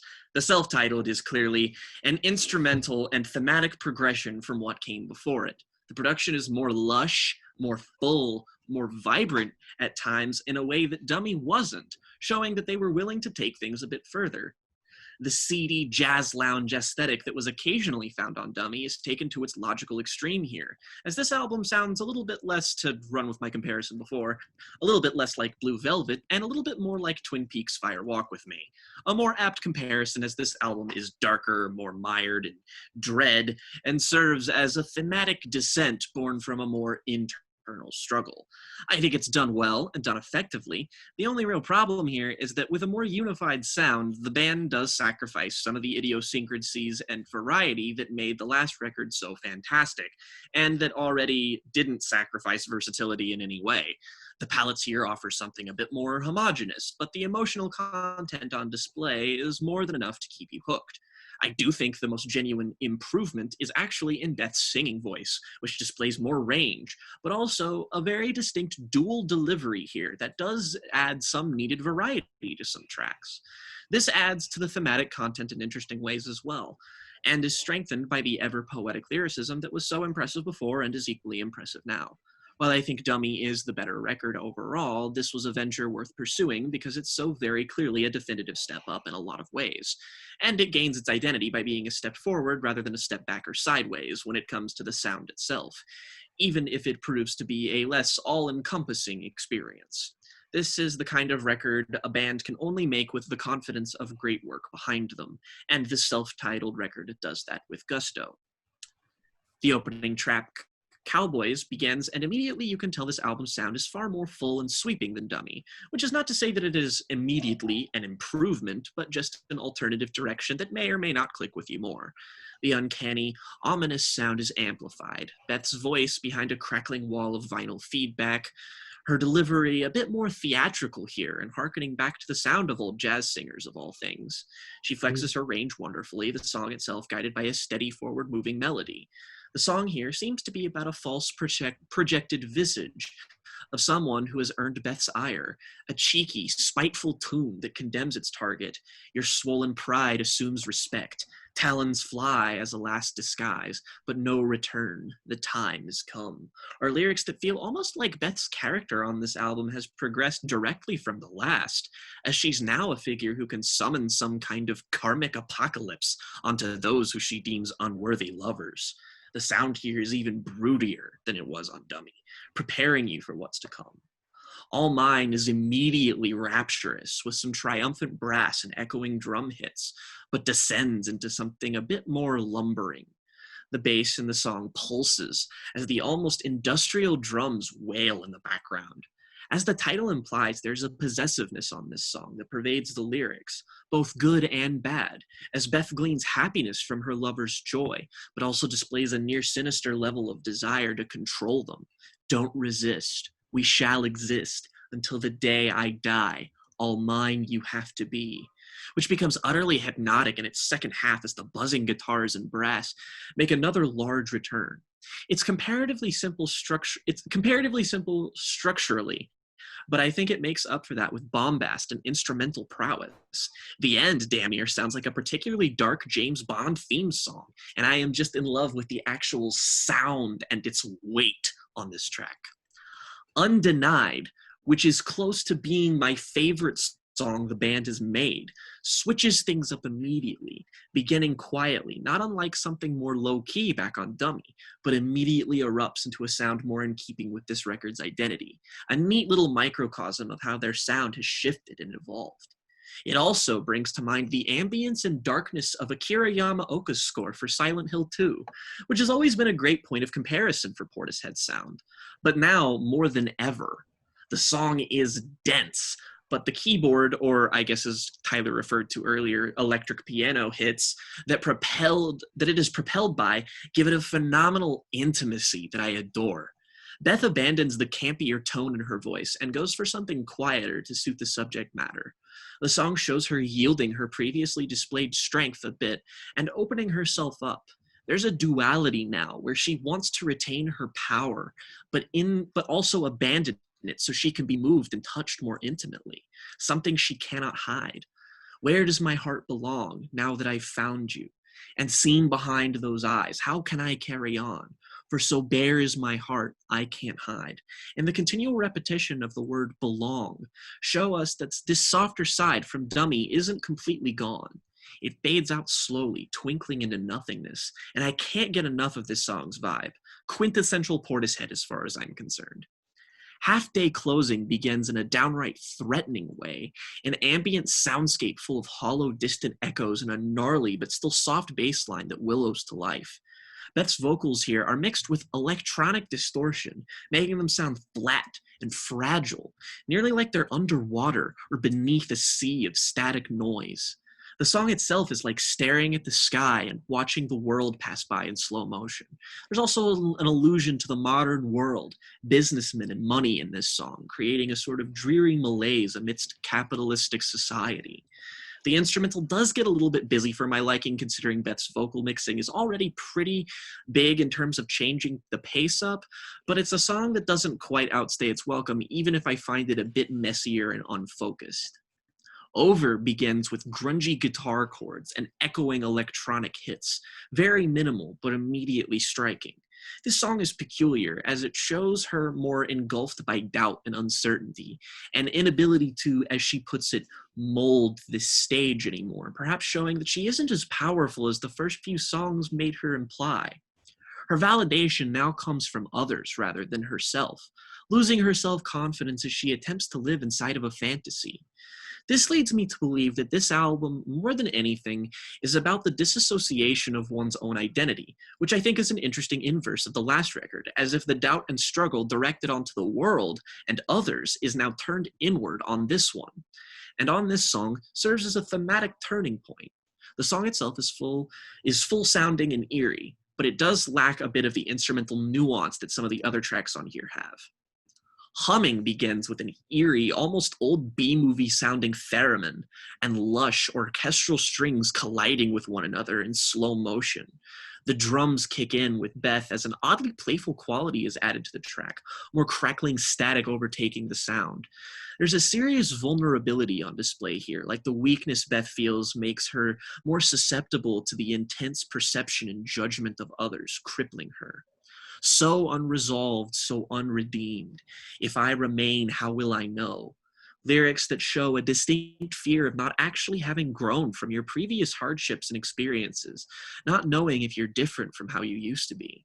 This internal struggle with the present self, past self, and the perception of others, and self-perception, creates a terrifying confluence of juxtaposing influences, and feels reflected in the conflicting tones of the instrumental.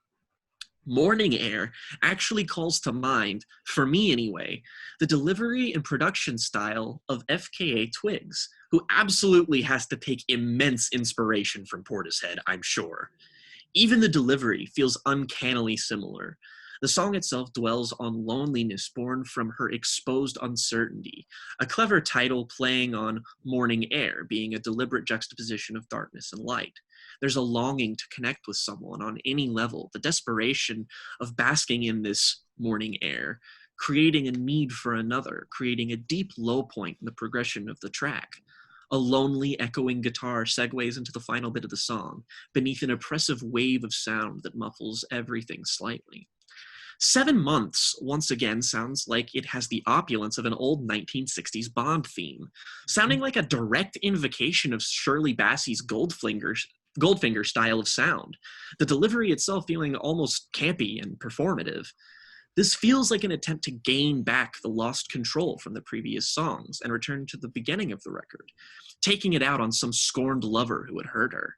The lyrics, "For as long as I have tried, and as low as I can be, I will never resign myself from the trial that I seek," which I think suits two purposes. This trial that she mentions being one where she is the judge to exercise her power, but also where she herself is judged, her perceived faults being self-interrogated, a juxtaposition that gets to the core of the conflict at play. Only You begins with a thick bass and a steady drum lead, going straight into stuttering samples of a man's voice that gets abruptly cut off each time.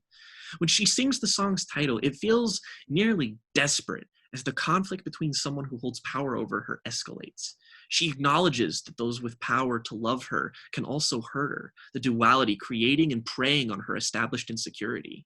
The song becomes jagged and start-stop several times, like this conflict has begun to crack the music itself in some sort of inescapable cycle.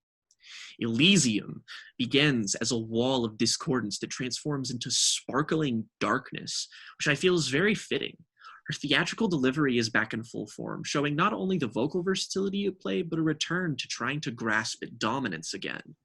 This time, she turns her desire to have the world and her life controlled by love as if it were a higher power, trying to find solace in her lack of control. But her lack of control also being something that she hates. Love here is painted as monolithic, intimidating, almost Lovecraftian in its scale, wanting it to deprive her of suffering, but also give her agency to be her own person. "You can't decide for me," she says. "You'll never know your feathered, sacred self," painting to the concept of love as being angelic in nature. Elysium itself being a reference to the Greek concept of love as being angelic, a place of the blessed dead, perhaps the dwelling place of this conjured angel in the song. The final bit is far more dominated by these wailing bits of noise and syncopated guitars that sometimes harmonize with the drums and sometimes with the vocals, as distorted pianos overwhelm the song as it becomes more and more chaotic. "Why should you decide for me?" is the final line, showing that she has come out in favoring her independence. Western Eyes, the closer, starts off sounding like a classy lounge version of a horror movie score. Beth's delivery here is unusual, a melding of the two distinct separate ones she's used on the record up until now. The song is a scathing condemnation of love, showing how undeserving lovers chew up and spit out the innocent. She sees the sight before her at the world that has at its mercy and despairs. The imagery here is stunning. With western eyes and serpent's breath, they lay consciousness to rest. I'm aching at the view. Yes, I'm breaking at the scenes, just like you, she laments. The final lines, "I feel so cold, on hookers and gin, this mess we're in," delivered by a male voice as if robbing Beth of her ability to speak towards the end. The album ending in a showcase of vapid expressions of sadness with a forlorn, cascading piano.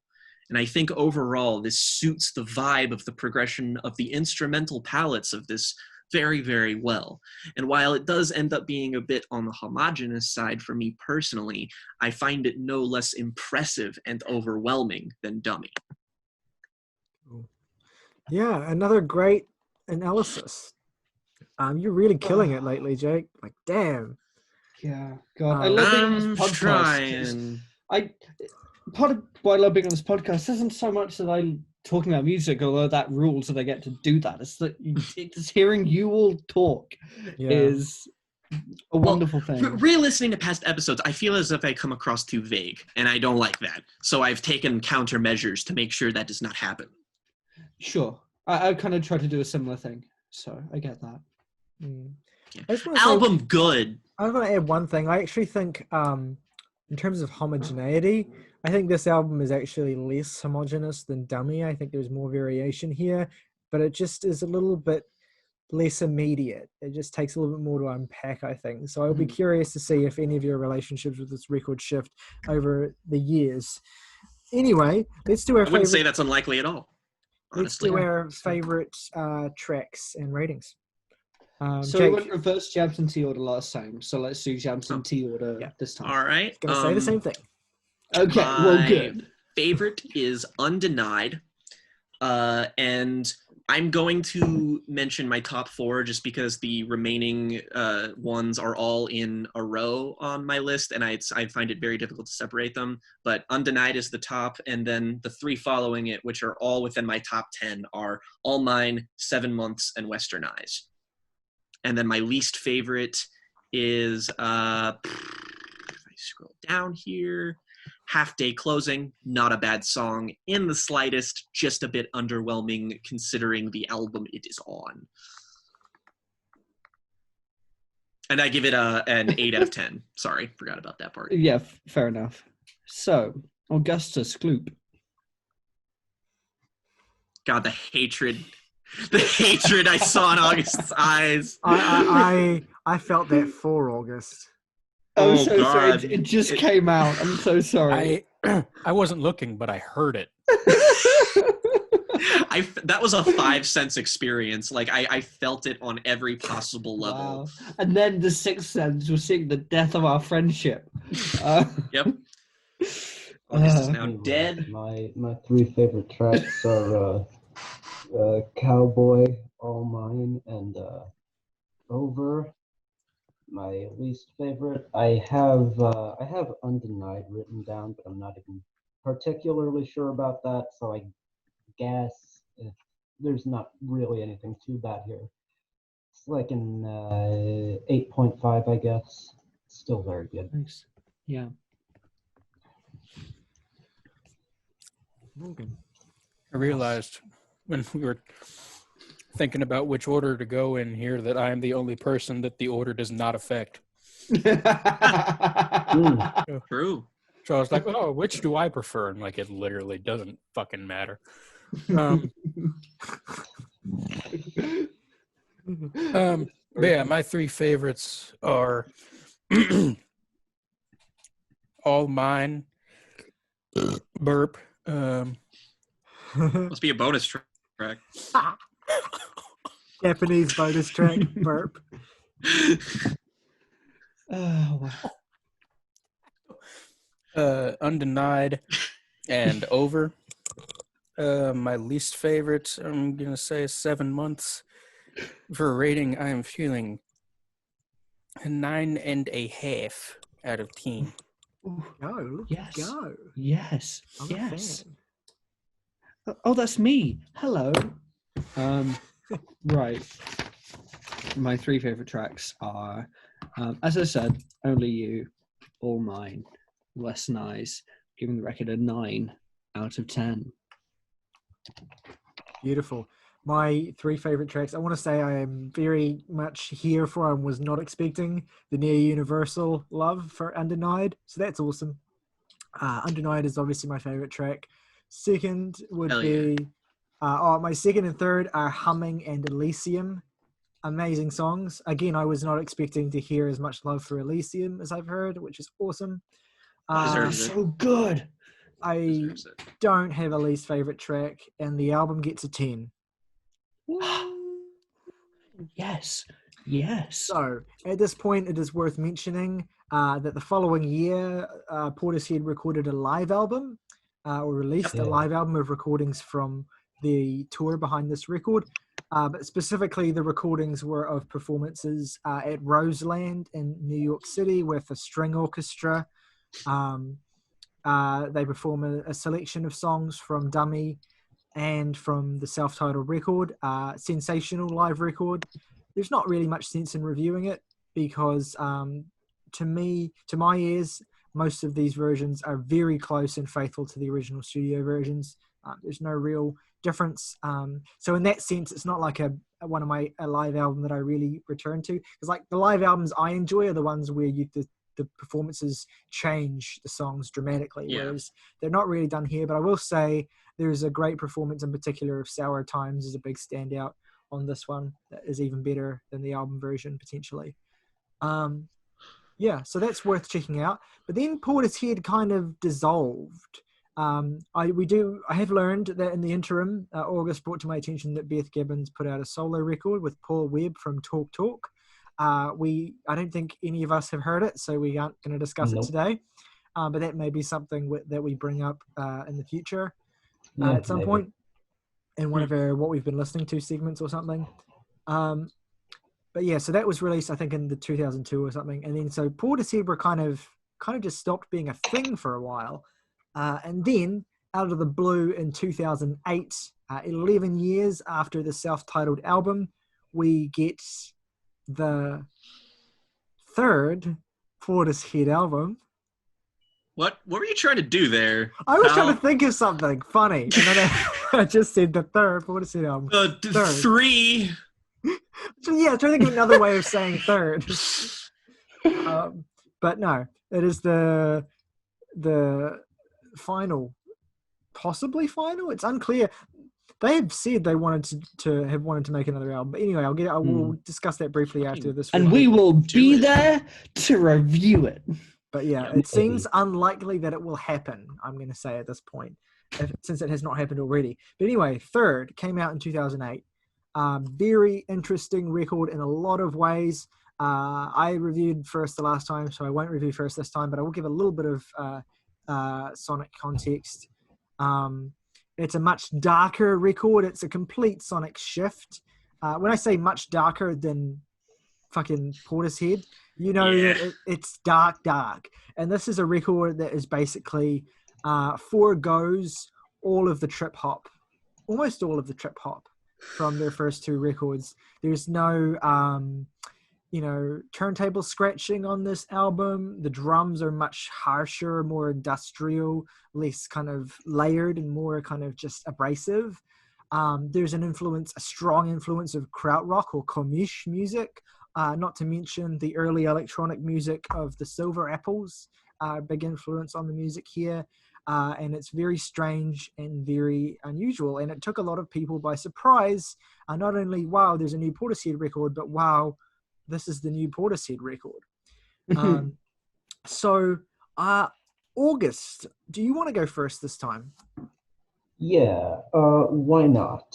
So, yeah, the album here opens up with the track Silence, which starts with a kind of cheeky quotation that is spoken in Portuguese that is essentially about it just is, I read it as kind of a joke almost, where they're talking about, like, don't break the rule of thirds. Like, just something really silly because it's the third album. So There's a bit of that's context. There's a bit of context for that on their on the Wikipedia page, I believe. okay. No, I'd be It curious to says hear that. Barrow, for the first track, Barrow initially sampled a record that had a spoken word Portuguese introduction. Inspired by a Wiccan theory about the number 3, the band wrote a manifesto and had it translated into Portuguese, then recreated the sample with the new words to introduce the album. The band did not synchronize the guitar's delay effect with the song's tempo, creating harsh asynchronous echoes. Anyway. That is so extra. Yep. Yeah. Yeah. And it's so Portishead is the Yes, thing. yes, it is. On this song, we get a very aggressive, accusatory tone from Gibbons as a vocalist, and I think that is one of the most immediate qualities about Third, that it is an aggressive and almost like combative album compared to some of their other work.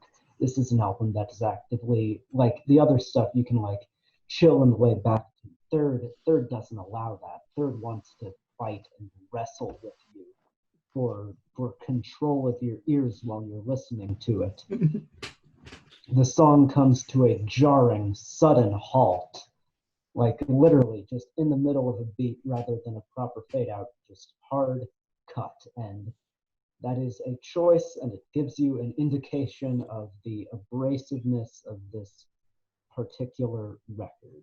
The second song, Hunter, is not a Bjork cover, but rather a song with decently similar themes to said Bjork song, using hunting as a kind of metaphor for a romantic partnership, but opts to take a much more like darker, aggressive pastiche to that, while recounting while at the same time exposing the kind of inherent flaw in said metaphor, like comparing hunting to human relationships, how hunting is inherently predatory, and you can draw conclusions from that, yada yada yada.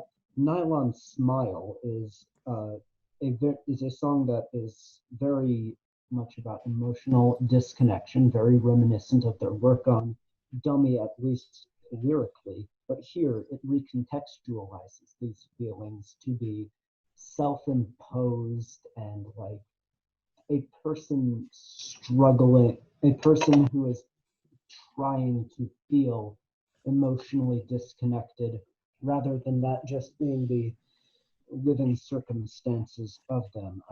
As in the final two lines, I never had the chance to explain exactly what I meant, recontextualizing everything you've heard before in this song.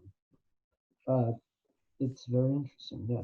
The Rip stands as one of the most powerful statements I think the band have made, period. And it's an amazing song about needing to, like, a need to escape from reality almost. The line "wild white horses" being an indication of drugs, of course, as on Deftones' White Pony. Not that there's really much of a connection Two there. very comparable records. Yeah. I mean, it seems more to me likely to be a lyrical reference to the Rolling Stones song. No, yeah. That Portishead cover of Elite When. What? How? they- what would they- that? How? What? I mean, they have covered Exactly ABBA. why I want it, because I just want to know what it would sound like. I mean, again, When you're they- ripe, you'll bleed out of control. Look, like I wouldn't say no, but I'd just be confused. I mean, again, Portishead have covered ABBA, so it's not out of bounds. It's like if Tilda Swinton came up to you and said, "Do you Already, want to have, yes. do you want to have sex with me?" I'd be like, "I'm not gonna say no." I mean, and what it's kind of like is actually hearing that Tilda Swinton is going to be in a Suspiria remake. Well, that's just an unequivocal, absolutely yes. Sign me up right now. Put it in me. Yeah. But It is in me. anyways, continuing on with the rip, the instrumental eruption in the second half of this song is gorgeous. It is one of the most satisfying pieces in the band's discography. I think I find it almost like impossibly gorgeous to describe, and the way Beth's vocals swell throughout this piece. You hear the last note. She's just holds on it in an almost unnatural way throughout this. And it just builds and builds. I love it. Plastic is one of the tamer songs, all things considered, and with a much kind of simpler, more simple instrumental. And from what I've read, a piece pulled from the band's kind of back catalog of material that was not written exclusively for this album. Interesting note, but moving on. We Carry On has, I think, some of the most notable amounts of krautrock influence on this album, with a lot of the particular sounds of it. Very, very compelling track to listen to. And Deep Water offers us like a sweeter acoustic interlude, while Gibbon, well, I swear, every time I see her last name, Gibbons, it throws me off. It's the worst. That's a side note, but anyways, while Beth Gibbons is singing with this call and response, with these call and response vocals, it is like just incredibly and like stunningly emotional. I feel it's a piece that almost evokes kind of soul influence, maybe. I'm not sure if I'm using the right genre tag, but that song happens to lead right into Machine Gun, a dark, pitch black reflection on losing faith within others, within yourself, within the world, and the instrumentation here is a perfect reflection of the title. The song is chaotic to listen to. The drums are explosive. The sound is explosive. And then Small immediately contrasts that, being particularly slower, low key on this album, but it still manages to be skin crawling. And this kind of eerie looming feeling is then contrasted by the jump scare instrumental break in the middle, which that's anxiety inducing stuff right there. And Magic Doors, yet another great song, but it also has the distinct, almost lack of honor of being a penultimate song that has to come directly before Threads, which is the harshest and like most tension building piece on this album. And in the group's whole catalog, sounding apocalyptic almost, evoking the British film Threads, which I would assume would be where the title comes from. Have you seen it? Because I have. I have not. I've heard it's very not fun. It's maybe the only one of the few things more punishing than this album. Yeah. Pass. And I mean, that apocalyptic feeling is reflected in equal measure on this song. But this album is, I almost feel I haven't fully gotten the chance to wrap my head around it, because it is so combative, aggressive, dense, interesting. I love it a lot. And that's about what I have to say, yeah. It's so good. Very good. Saoirse, did you want to go next? I don't want to go next, Okay, that's but fine. I will say, if you can stand it, Threads is excellent. Yeah. And there's a mockumentary that was banned in the UK because of its anti-war status about a similar thing, called The War Game. That's very good as well. Well, I might go next then if that's all right. I think I'll be reasonably concise this time. This is a hell of an album. This is a difficult record. I'm very pleased, to be honest, that I've had it in my life as long as I've had it in my life for, because it's just it's an album that really gets under your skin. And it's an album where I think you hear different things in the songs with time. And I think that those of us who have not had as much time with the record are actually kind of at a bit of a disadvantage, I think, because it's just aging with this album is very strange. Like I still remember like really getting into it for the first time like 6 years ago. And it's just kind of been with me off and on since then. And every time I come back to it, I feel like shit for a different reason. But My yeah, favorite kind of album. this is such a dark record. Like the industrial influence is really pronounced here, and it's not like a full-on industrial album, definitely not. But it's an album that evokes the same kind of atmosphere as industrial music does, like really like proper 80s industrial shit that it's clearly indebted to.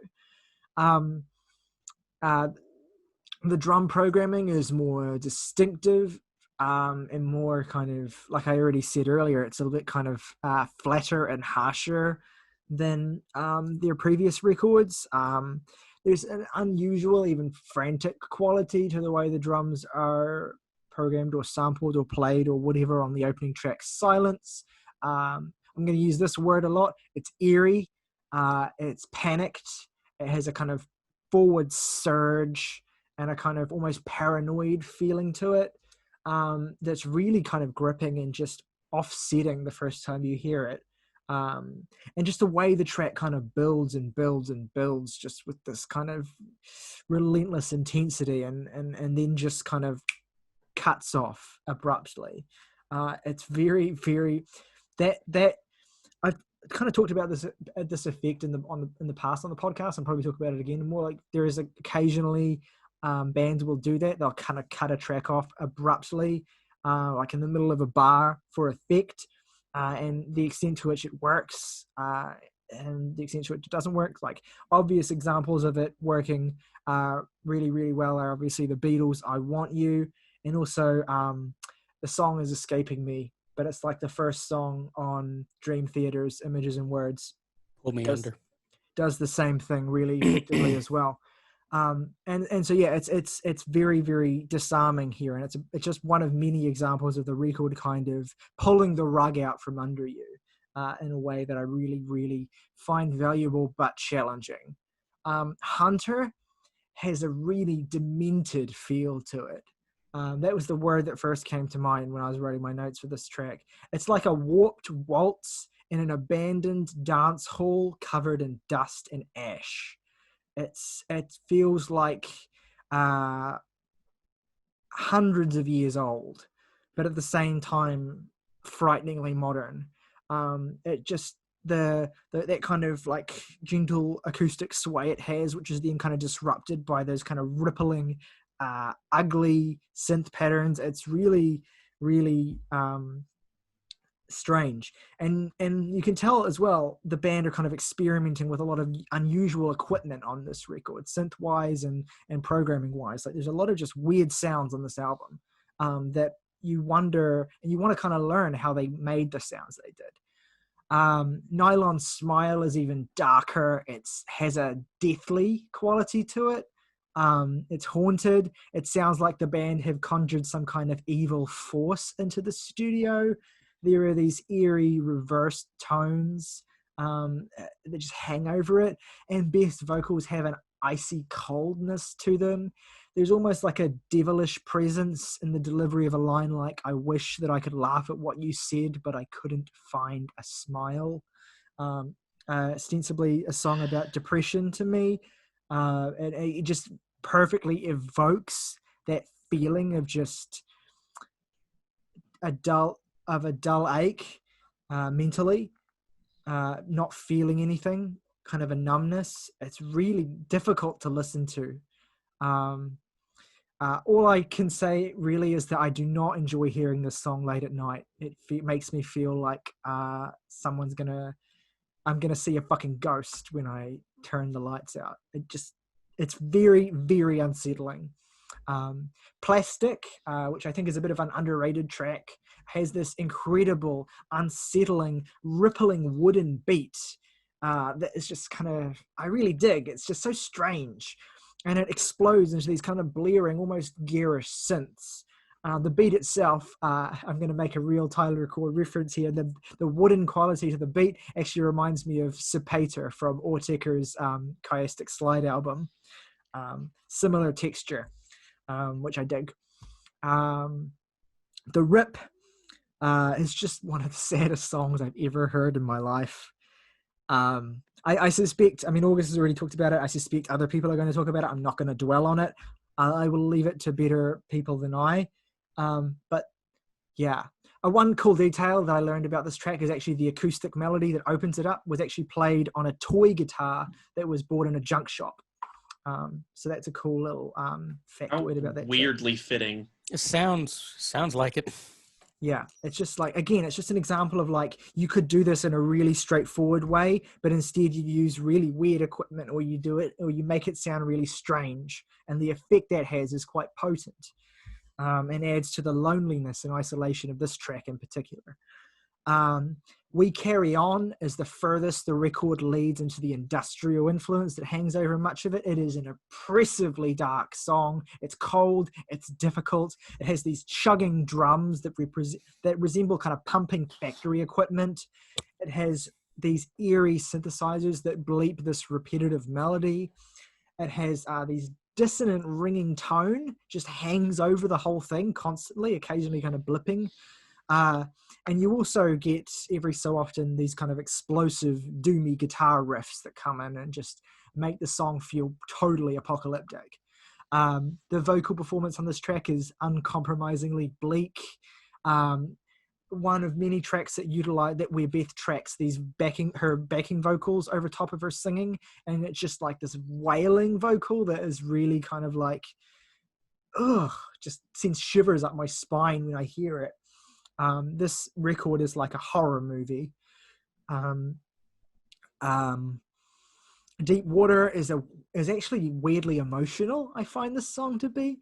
It's actually, I think, the most upbeat and positive song on the album, which comes with a few caveats. But in terms of the sentiment, it actually seems to be like, I will weather the storm. I'm treading through deep water, but I'll get through it. But the way that it's positioned here and the tone of it, it almost makes that sound kind of mocking or parodic. It's very unusual.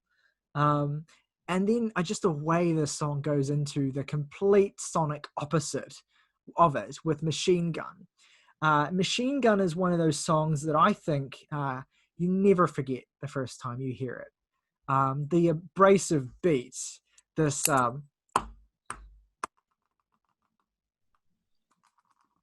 was trying to do it with the pigs I'm holding, but I can't even do it. It's a really, really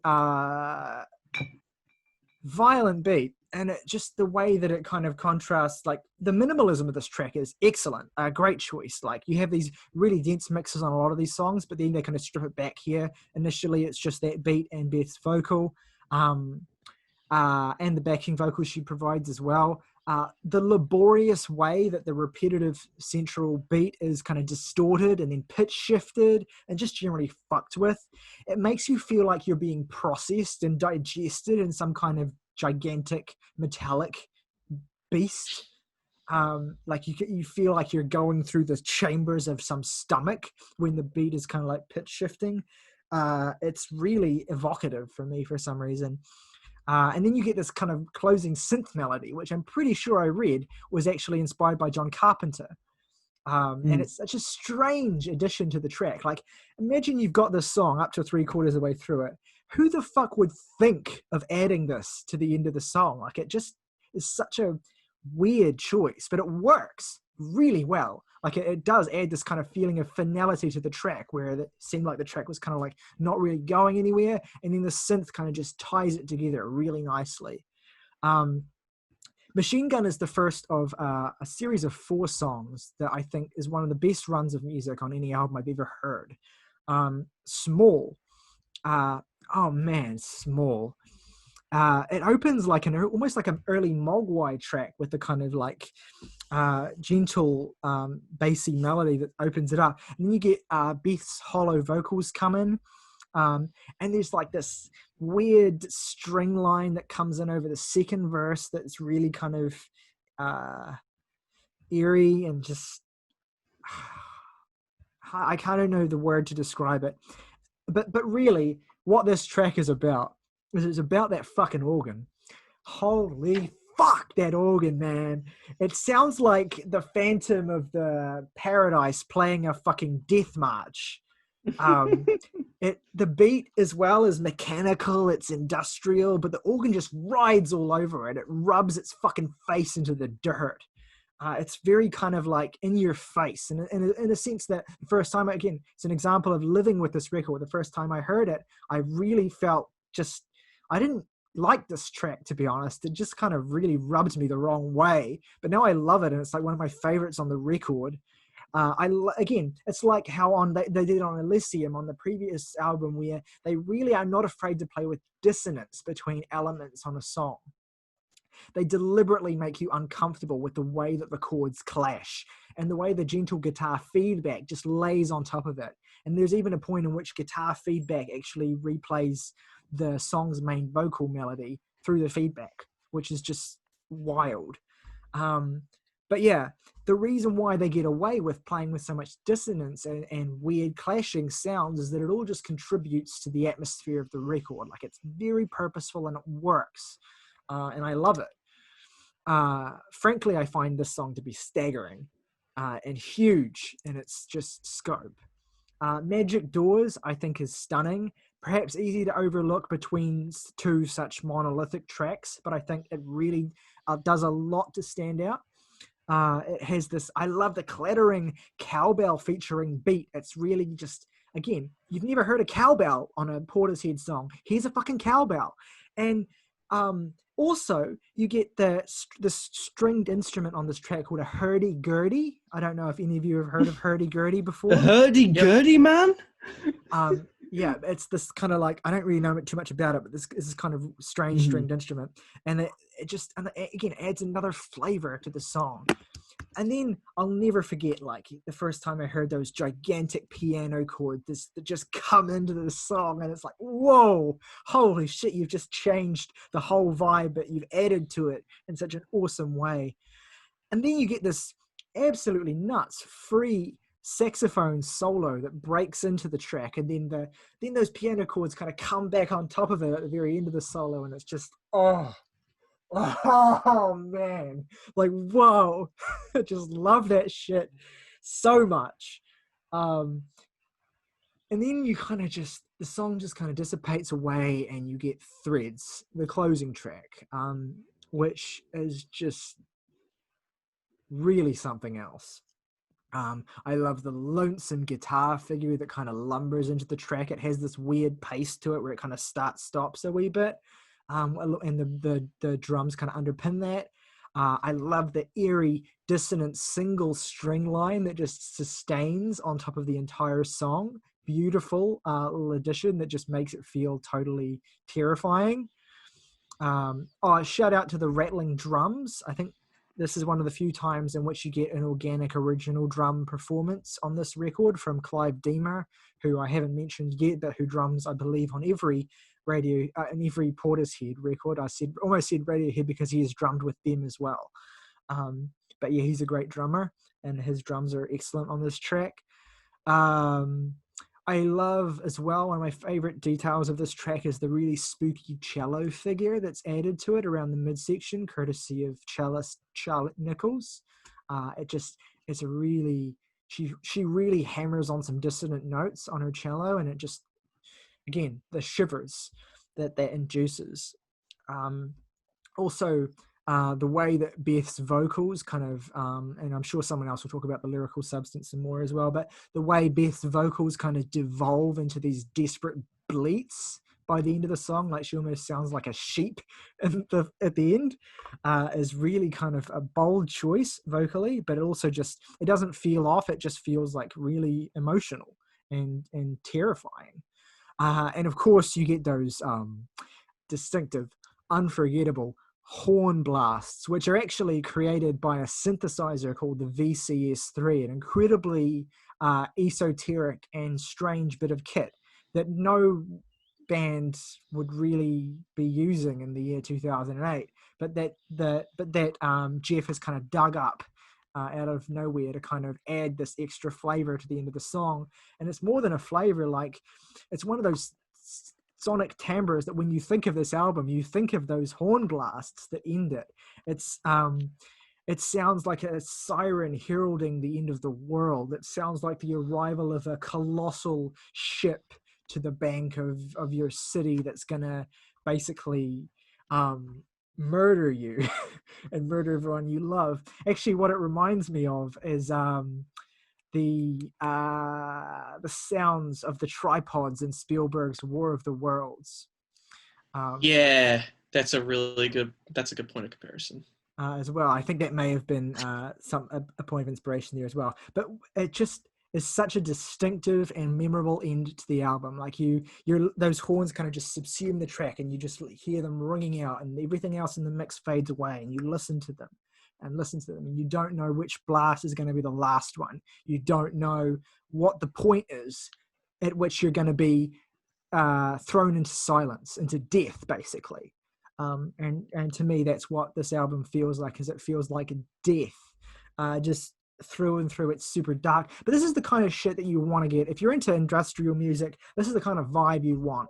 And it's super impressive. And just from a band like Portishead, to have this up their sleeve is just so remarkable. Like it's one of the greatest kind of like musical sidesteps in the history of any band, like where you just like, okay, you're known for this particular aesthetic, and then you come out with a record that strays heavily from that into something completely new. Like you've already reinvented the fucking wheel in 94, and now you're bringing together sounds into some kind of new fusion that hasn't been done before in 2008. Like, what a fucking flex that is, you know?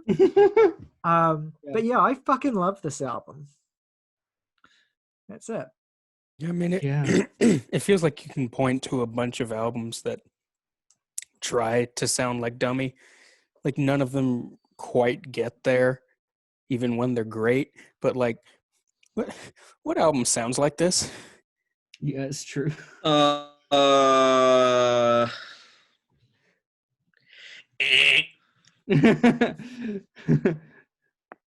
Right. Well, if I guess I'll go then, if that's okay. Okay.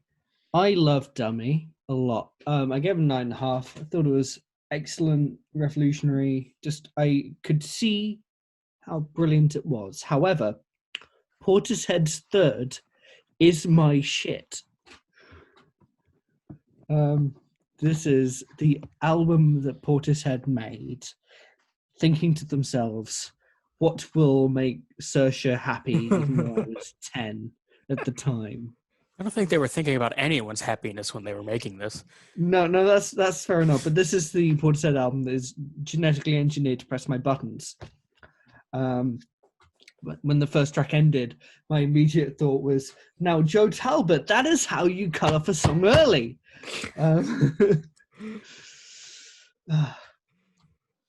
Amazing that you were still thinking about Ultramono. It just, the anger was still there. I have immediately repressed it once we were done talking about it. That is understandable and probably healthier. No, Silence. I love it so much. It has these brooding synths and sort of very scabby, scrappy samples, pulsing drums, haunting lyrics. Did you know what you lost? Did you know what I wanted? Sung this way that is always threatening to break off from the melody, somehow stays within key until the last syllable that like sounds atonal, and it just creates this real mystical sense of like being lost in romantic depression. Yeah, and the strings come in to match the guitar lead, and it's so well done on a technical level, and it's such a wonderful instrumental choice, and they're mixed so well together. It's just so haunting. The only note I have for the second song, Hunter, is I picture a haunted ballerina dancing behind a dirty glass on a Polaroid from 10 years ago. I think that's the cover of Opeth's Damnation. Yeah, well, this song is like what that cover would sound like. Similar moods. It's like if Deliverance and Damnation were actually one album. Yeah. Yeah, Pain. Yeah. Yeah, that's the album. That's what it's called. I mean, I don't think there's a song here I don't love immensely. So just take that as read going forward. Nylon Smile is this chaotic but beguiling song, especially in the intro. It goes into this very haunting and hooky chorus. Actually, that's the point. This is Portishead's probably most hook-filled record, in my opinion. Just the songs are sticky in ways that their previous songs have been mainly atmospheric, if that makes sense. I don't know if I agree, but that's a bold take. Well, I just like describing, I know it's not in the way you mean, but describing this album as sticky is just really funny. It's what I suppose I mean. It's sticky like a viscous black tar that's kind of that's what I was imagining, even though I know it's not what you fair. intended. I suppose Roll what up I my like doja, sticky fingers, the dobra, Jehovah. I suppose what this album Oh, combines is a very oppressive atmosphere with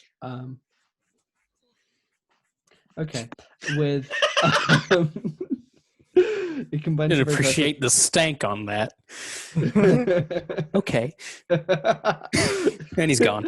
But no, with Nylon Smile especially, like I don't know what I've done to deserve you is a line that I read as a hook.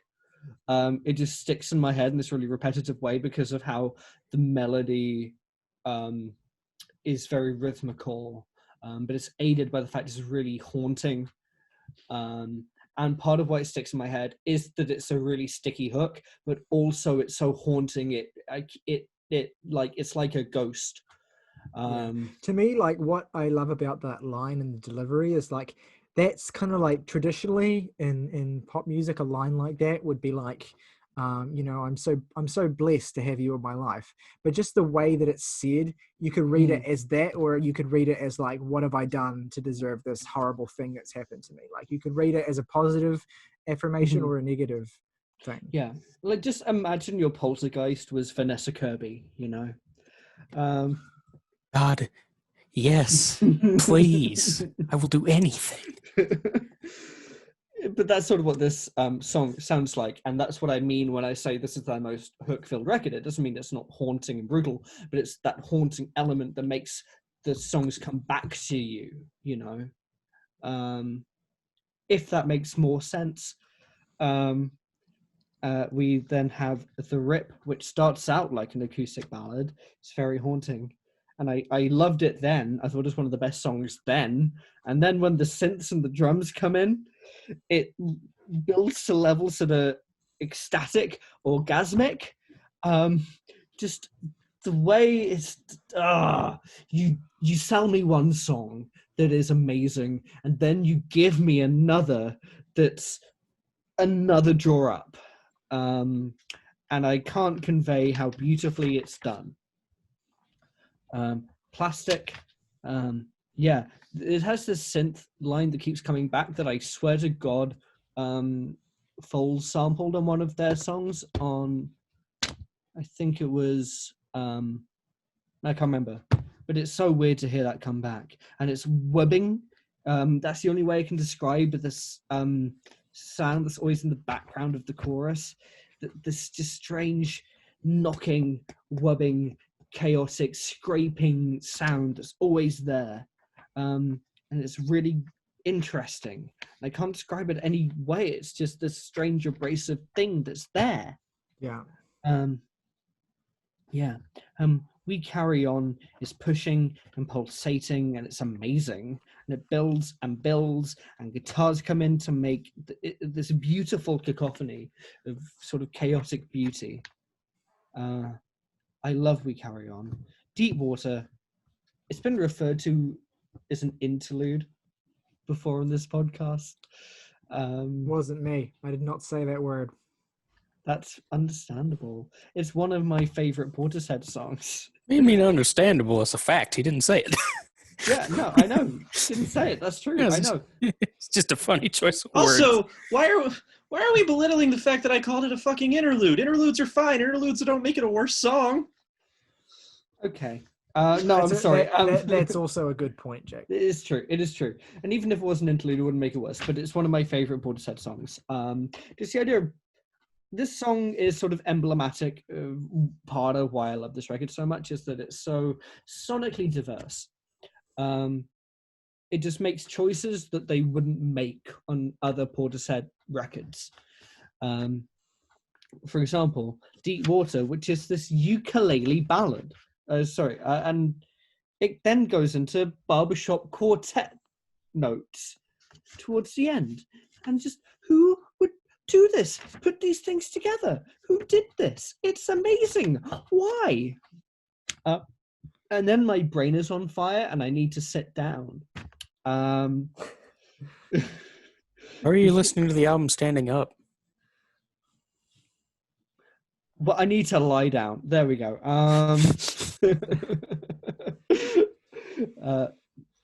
Machine Gun's to change of pace and a half in that song.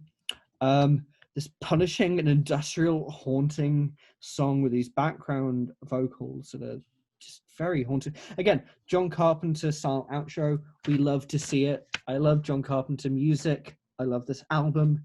Them both together works in a way I love.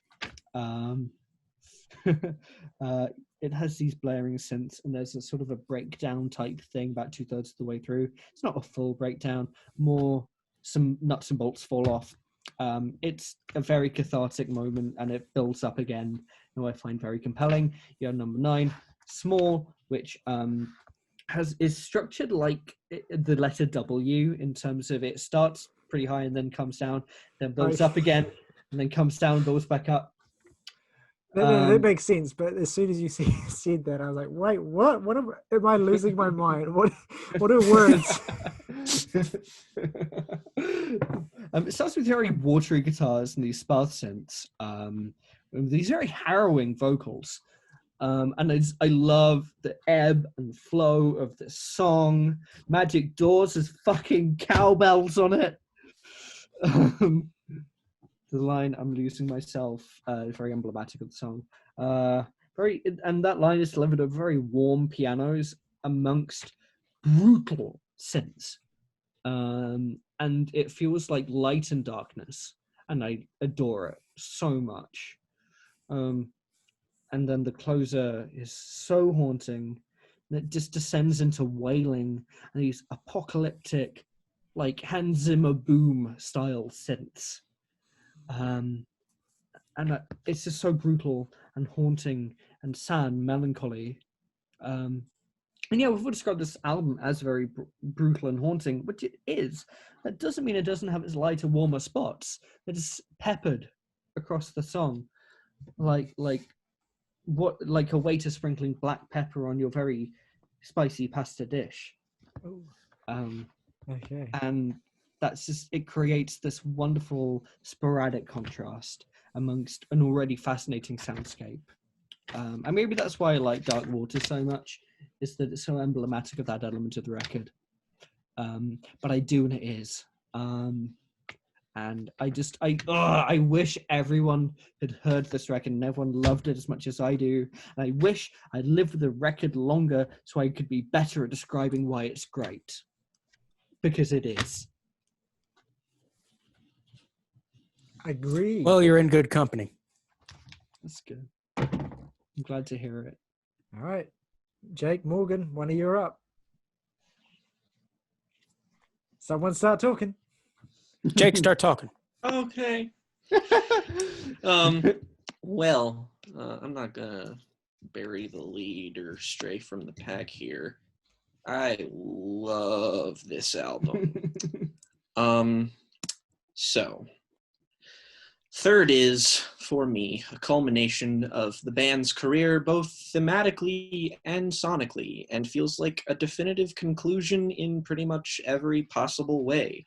It returns to the more adventurous and even exploratory nature of Dummy, and while less consistent overall than that record, which really isn't to knock third at all because most albums in general are not as consistent as Dummy, I think its highs are ultimately a bit higher. This record is a perfect balance of light and darkness, even if the darkness is still favored, as the final stretch is a desolate, bleak, frightening venture into the apotheosis of the struggles this band indulges in. It's often frightening, but just as frequently experimental and exciting. It has moments that occasionally could ring as half-baked, but as you listen to more, come off as having an identity all their own. And occasionally it does have ideas that might even grate a bit, but that sort of thing dulls upon multiple listens. It elevates itself by being the band at the clear height of their creative craft, not limiting themselves like they had on the last record, and finding a clear arrival for what a Portishead album could even sound like. There's a weary, weathered nature to these songs that feels near apocalyptic and uncompromising. It is nowhere close to being as accessible as the last two records, and would not be where I started with this band at all. But I think this one leaves you with room to grow, as even its lowest moments struggle to be called anything other than great. It is a jagged, ugly, and grim record by design, so I get why some wouldn't click with it, but it's these very reasons as to why it is dangerously close to overtaking Dummy as my personal favorite of the three. It starts with silence, which starts with a spoken word that becomes a hectic cycle of percussion, noise, and atonal grooves that somehow beat. Once the strings hit and its sound reaches a more definitive form, this starts to feel like a firm combination of Dummy and the self-titled in a really interesting way. It takes its time building, but the rhythm it develops is intoxicating. Beth's vocals are about as clear now as they've ever sounded. She dwells on her self-perception, but also how that perception was affected by someone who hurt you. There is a bitterness in how she talks about the past. The song picks back up after slowing down as she talks about crying out into silence and generally being helpless. It sounds like she's caught between self-blame for weakness and blaming her partner, not knowing what she wanted out of their relationship. And this uncertainty isn't underscored by anything, just a raw expression of not knowing. Just like how the sounds of the previous two records feel combined here, the power dynamics of each feel represented, both power and helplessness, until the song is abruptly cut off into almost frighteningly quickly. Hunter immediately conjures to mind the likes of, for me anyway, Chelsea Wolfe of all things, and the creepy instrumental and lumbering drone that break into this song, stabbing at the intricate and pretty guitars and electronic dissonance, feels so in keeping with a more gothic, darker sound. The song itself is aimless, but in the best way possible, showing Beth standing on the edge of a broken sky as she laments connections past, saying she'd ask for nothing as long as they fulfilled her primal desire for connection. Her fear of the future from unwanted horizons being pushed from the uncertainty of her past being the core struggle here. Her need is less complicated than it's been on previous records, but it's also more base, more human, more primal, and innate. The slightly cheap sounding electronic hits that rear their heads 2 or 3 times are really the only blemish on an otherwise perfect song. Nylon Smile is a bit more energetic and noisy, starting off dreamily with Beth's gorgeous vocal harmonies to complement the instrumental. She struggles on this song to properly express herself, once again exploring the dissonance from the first album between expression and feeling. The song's intensity slowly builds, and the distant droning make it feel almost hellish. Here, romantic fulfillment comes with nothing but doubt, as her lack of confidence leads her to not knowing how or why she deserves this fulfillment, doubting both herself and her lover. The hollow guitars reflect the lyrical content here beautifully.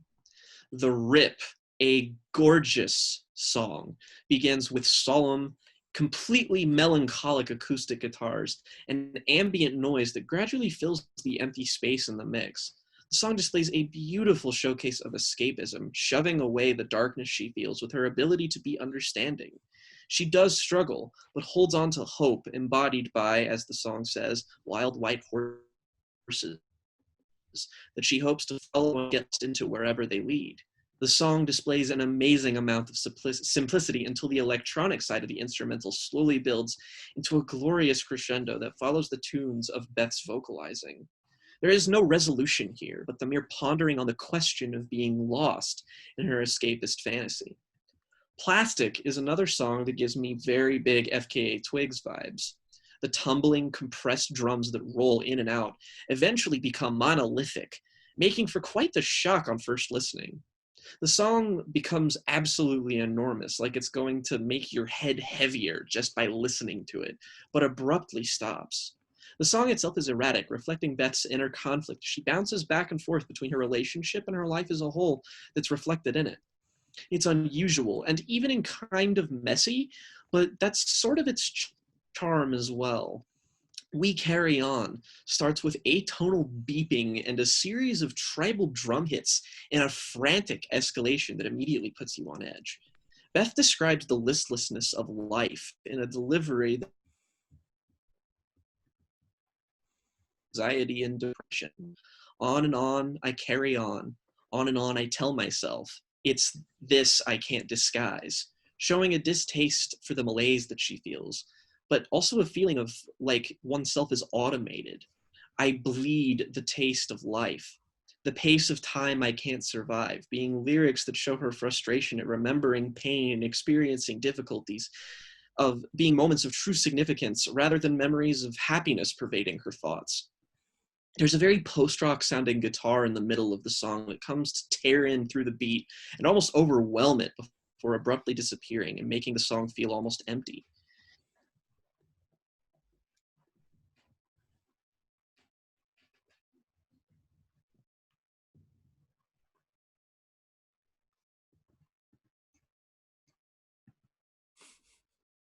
Writing, but is effective all the same, struggling with self-doubt, trying to weather the storm without fighting.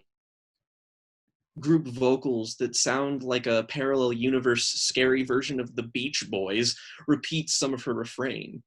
A brief track, but one very deliberate in its pace overall on the record. Machine Gun begins about as accurately as its namesake would suggest, as angular, cycling drums hit you like bullets.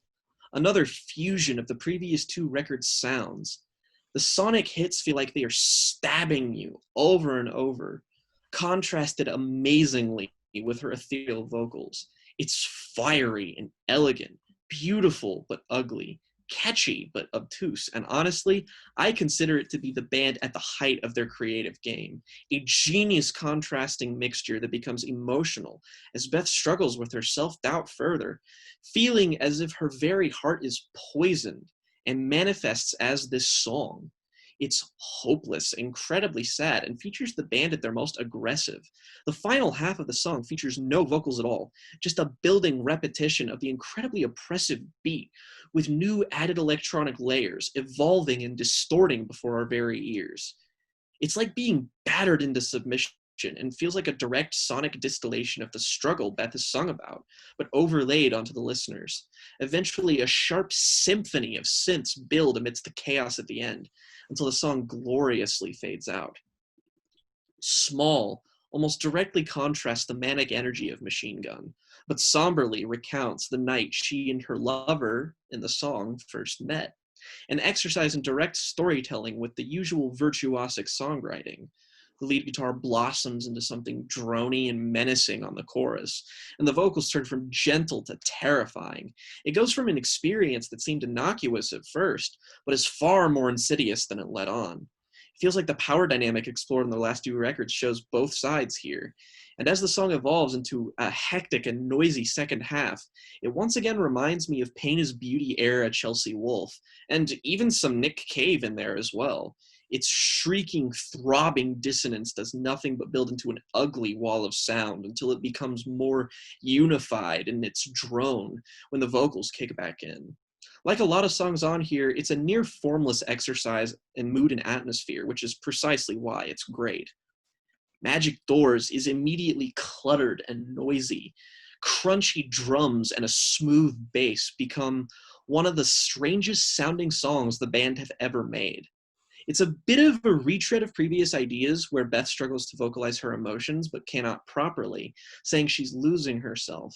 And when the chorus finally comes in, the dramatic pianos that boom clash with the noisy beat in a way that make it sound like we're hearing a direct result of her conflict. It's some of the most direct songwriting she's had on this subject, which makes it lyrically compelling and sonically fascinating, once again invoking a lot of Nick Cave vibes on this track.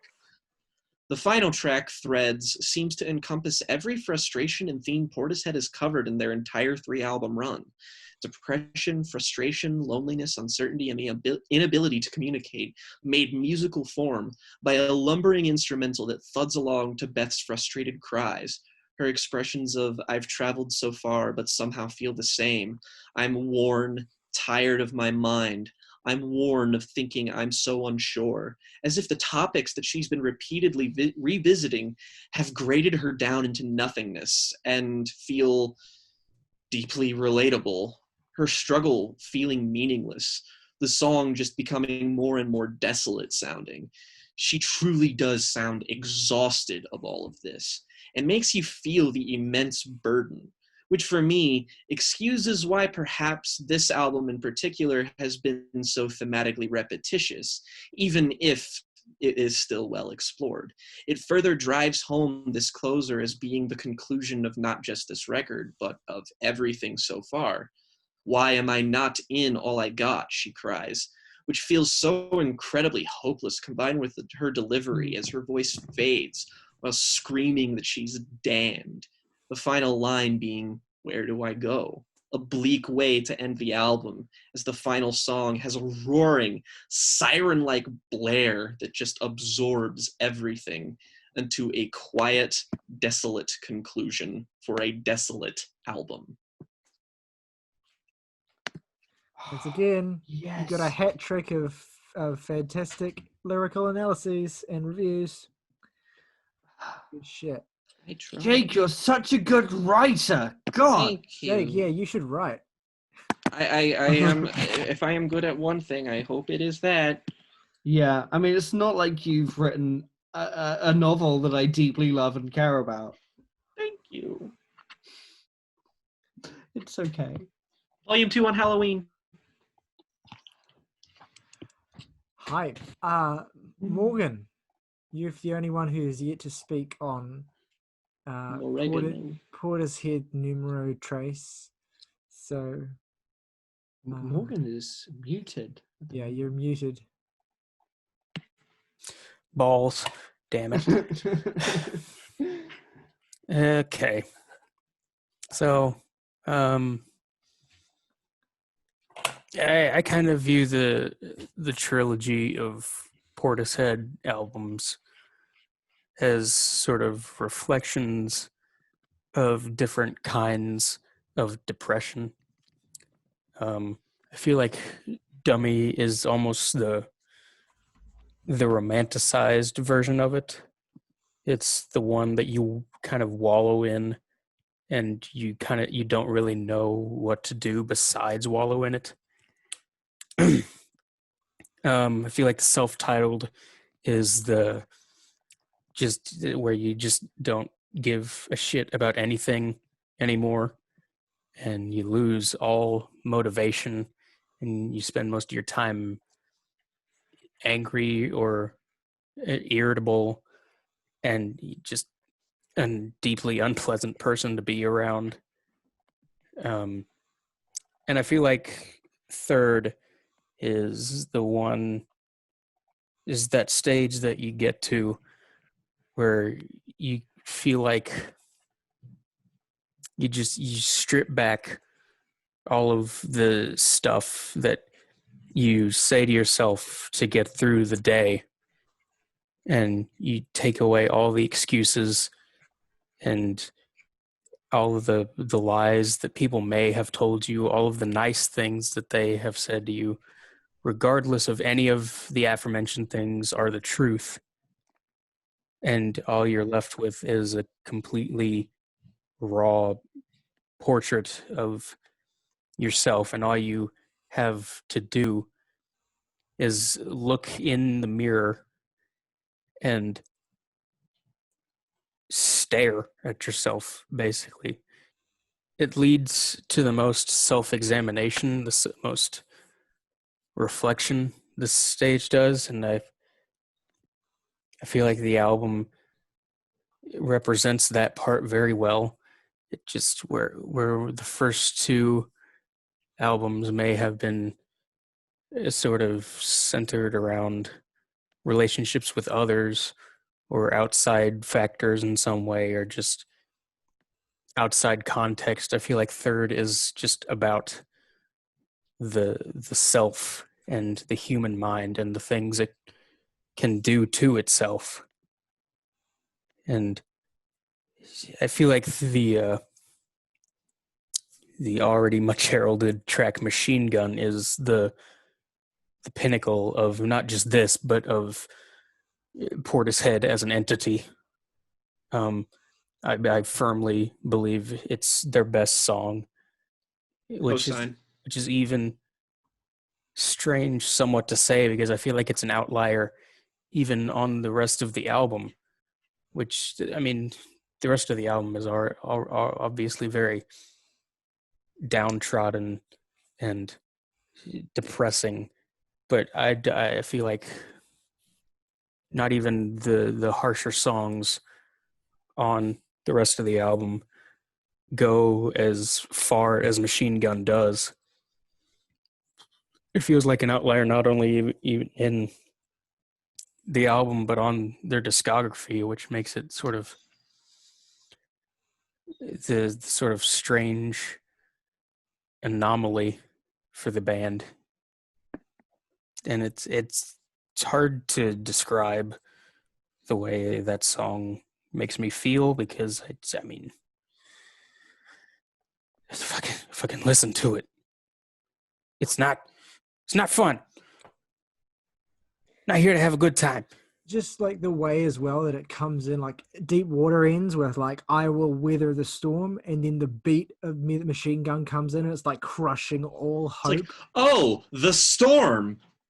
Yeah, exactly. It's like, hey, you gotta psych yourself up, because it's here now. Yeah. And it's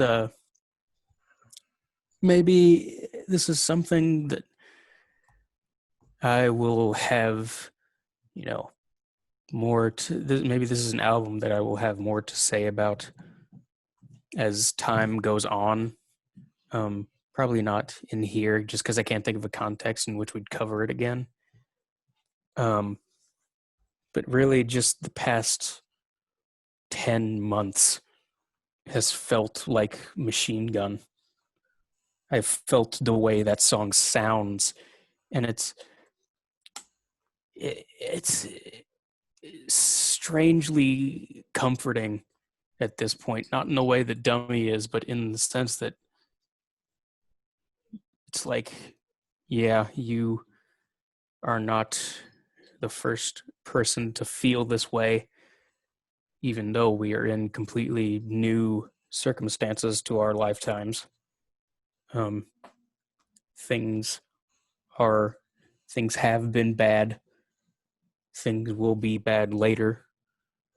And that's just, it's not new, which is maybe as awful as that sounds, it's probably it's one of the most important things I have to keep in mind. It's just that even though, you know, the pain and the pain and suffering of others is not new, and just because we don't have much of a choice but to stare it right in the face now doesn't mean it wasn't ever there. Am I even talking about Third anymore? I don't know. I got lost. This album is, I don't want to harp on how, um, you know, crushing this album is, because it is.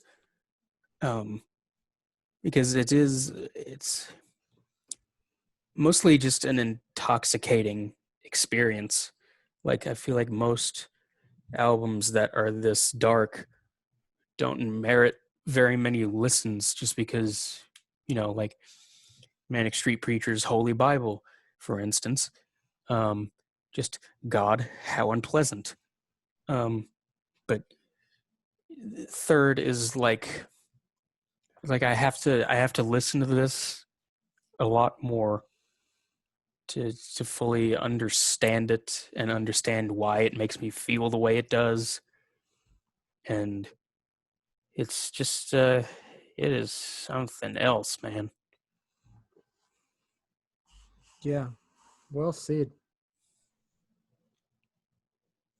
Yeah. Even when you weren't talking about Dummy, I love listening to it. Or so about Third, I love listening to it. No, you were talking about Third though. You were just talking Yeah. about it in a different way. Like Yeah, no, but that's somewhat my point, I suppose. Yeah. Just said in an abstract way. Yeah. Like we've all kind of described all the songs in detail, but Morgan has described a feeling in detail. Exactly, which is amazing to hear.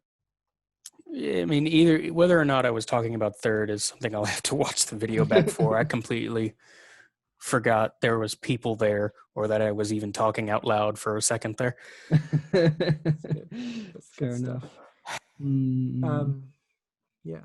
Well, that was I think an apt note to finish this discussion on. So let's go to our favorite tracks and ratings. Mm-hmm. Jake, you go first. Okay.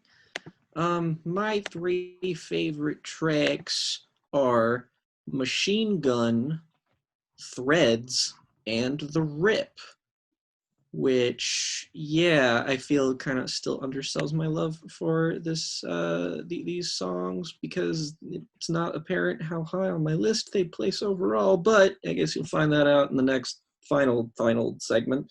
Mm-hmm. We talk about our favorite tracks. I mean, I assume we are doing like an overall track list. Yeah, okay. Let's do it. And my least favorite on the album, Gun to My Head, Nylon Smile. I guess I still love that song. But yeah, and I give the album an 8.5 out of 10. Oh, you scandalous whore. Yeah, I thought we were heading for a 9 for sure, but that's fine. Jake, holding it back. Hey, August, what do you think? Look, I mean, this in Jake's defense, this is not exactly listenable music. So yeah, it's my second favorite. Like, damn. Yeah, no, okay, fair enough. Jesus, favorite tracks. I'm not going to be creative here. The Rip, Threads, Machine Gun. Least favorite is probably Plastic. 9.5 out of 10. Sick. Woof. That's a prestigious August rating right there. Yeah, it might be a 10 someday, but I don't know. Fair enough. Morgan. Yeah, my 3 favorites are Machine Gun, We Carry On, and something. Yeah, I'm gonna go with either Small or Threads. I don't know. Oh, they're so good. I'm gonna go Small, just because people have said Threads. And no least favorites. Again, don't be silly. 10 Ah, for 3. 10 for Yes. 3. Confusing numbers. Boo-boo-boo. Yes. Yes. Tyler, are you okay? Oh, Yes. Well, look, if you're hard here, prepare to come. So, my favorite tracks Don't were. ever say that Ma'am? again. what? Sorry. Wait. Oh. My favorite tracks were Silence, The Rip, and Deep Water. And eagle-eyed or eared viewers or listeners will know what I'm about to give this record because I alluded to it earlier. 3. Drag it out, why don't you? But I'm giving it a 10. Good stuff. So my 3 favorite tracks are The Rip, Small, and I'll shout out Magic Doors as well, since that deserves a shout, I think. I do not have, I guess if I had to pick a least favorite, I'd pick Deep Water, but I still love that song. It gets a 10 from me. Yeah, boy. That's- Yeah. It's it's still first- 0.1. Is that perfect? 300 out of Oh. 300 from Tyler. Oh, yeah. Mm-hmm. Okay, lads. Album All right, rankings so- and top 10 tracks. Are we ready? Let's move on now to our final part of a B-side episode, which we always do, where we rank the albums and give our favorite tracks. Yeah, so I'm going to abstain from ranking these because I can. Because, like I said, they're literally, I feel exactly the same way No one is about stopping all you. 3. But I'll No let one you, is stopping you. I will No, I'm let- going to come to New Zealand and fucking make you. You Please. indecisive whore. Please do. If you did that, I would do it for you because that would take a lot of time. Oh, you turned my joke into like a friend thing. That'd be Yeah. pretty hot. I'm not gonna lie. Okay, Jake. Jake why and don't- Tyler OnlyFans when? Jake, Dude. what? Dude. So how about we just go around and each person can give their ranking and then their list, and we'll just do it one person at a time. Songs. Yeah. So Jake, why don't you go first? Okay. Well, I actually went to the trouble of ranking every Portishead song because there are only 33 of them. Because Well, I don't know, I fucking could. So might as well round that up because it doesn't take long. 33, I have Half Day Closing. Oh, you're gonna do the 32. whole list? Okay. Oh yeah. 32 is You don't It's a have to say Fire. the numbers. It's fine. Okay, then Only You, then Over, Numb, Pedestal, Nylon Smile, Morning Air, Plastic, Deep Water, Magic I'm Doors, sorry, I hate to interrupt, but go back to the numbers. I mean, I have no Okay. idea where we are. Okay. 22 Small, Well, that 21 works out. Mysterons, 20 Sour Times, 19 Humming, 18 Elysium, 17 Cowboys, 16 Silence, 15 We Carry On, 14 Hunter, 13 Biscuit, 12 It Could Be Sweet, 11 Glory Box, 10 Western Eyes, 9 7 Months, 8 All Mine, 7 Strangers, 6 Roads, 5 Wandering Star, 4 The Rip, 3 Threads, 2 Undenied, and 1 Machine Gun. And my ranking, predictably, is self-titled, third Dummy. Okay, my 10 favorite tracks. Number 10, All Mine, 9, Sour Times. Number 8 is Over. Number 7 is Glory Box. Number 6, Threads. Number 5, Machine Guns. Number 4, Mysteron. Number 3, Cowboy. Number 2, Wandering Star. And number 1, The Rip. Sick. And my album ranking is self-titled third and Portishead third and then Dummy. Me too. Saoirse, go ahead. I'm finalizing things here. That's absolutely okay. So Yeah, I know. I You know what boss me? oh, you're welcome. Morgan's off. like, bitch, I was not asking. It wasn't a question. Okay, my album rankings are Portishead, Dummy third. My top 3 tracks, no particular order. Glory Box, Wandering Star Strangers, Western Eye, All Mine, Only You, The Rip, Silence, Deep Water, and I'm including their cover of SOS because it slaps. Lovely. Are you ready, Morgan? No. That's fine. I'll go. I actually have ranked all their songs as well. So since Jake got away with doing that, I'm going to do it as well.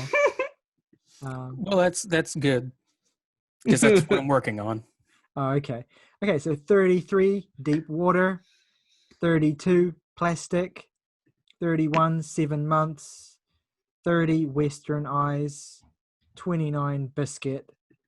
28, Half Day Closing. 27, Nylon Smile. 26, Pedestal. 25, Numb. 24, Morning Ear. 23, Wandering Star. 22, Only You. 21, Silence. 20, We Carry On. 19, Hunter. 18, Machine Gun. 17, Strangers. 16, Cowboys. 15, Mysterons. 14, All Mine. 13, Magic Doors. 12, Sour Times. 11, Over. 10, Elysium. 9, Threads. 8, It's a Fire. 7, Small. 6, It Could Be Sweet. 5, Humming. 4, Glory Box. 3, Undenied. 2, The Rip. And number 1, for those who are paying attention, will be able to deduce that it is Rhodes. Where we're going, we don't need. Tyler, Wow. you and I had Nylon Smile at the exact same placement on our list, and I would like to just point out that there is only a 1 in 729th of a chance of that happening. Amazing. I'm proud of you. Guess that means What was something. what was God the damn it! number? What is about to happen? What was the number that you all had it at? 27. Okay, because if you said 24, I was about to shit in my pants.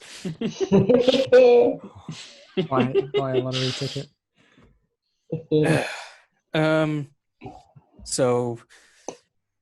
My least favorite is the self-titled.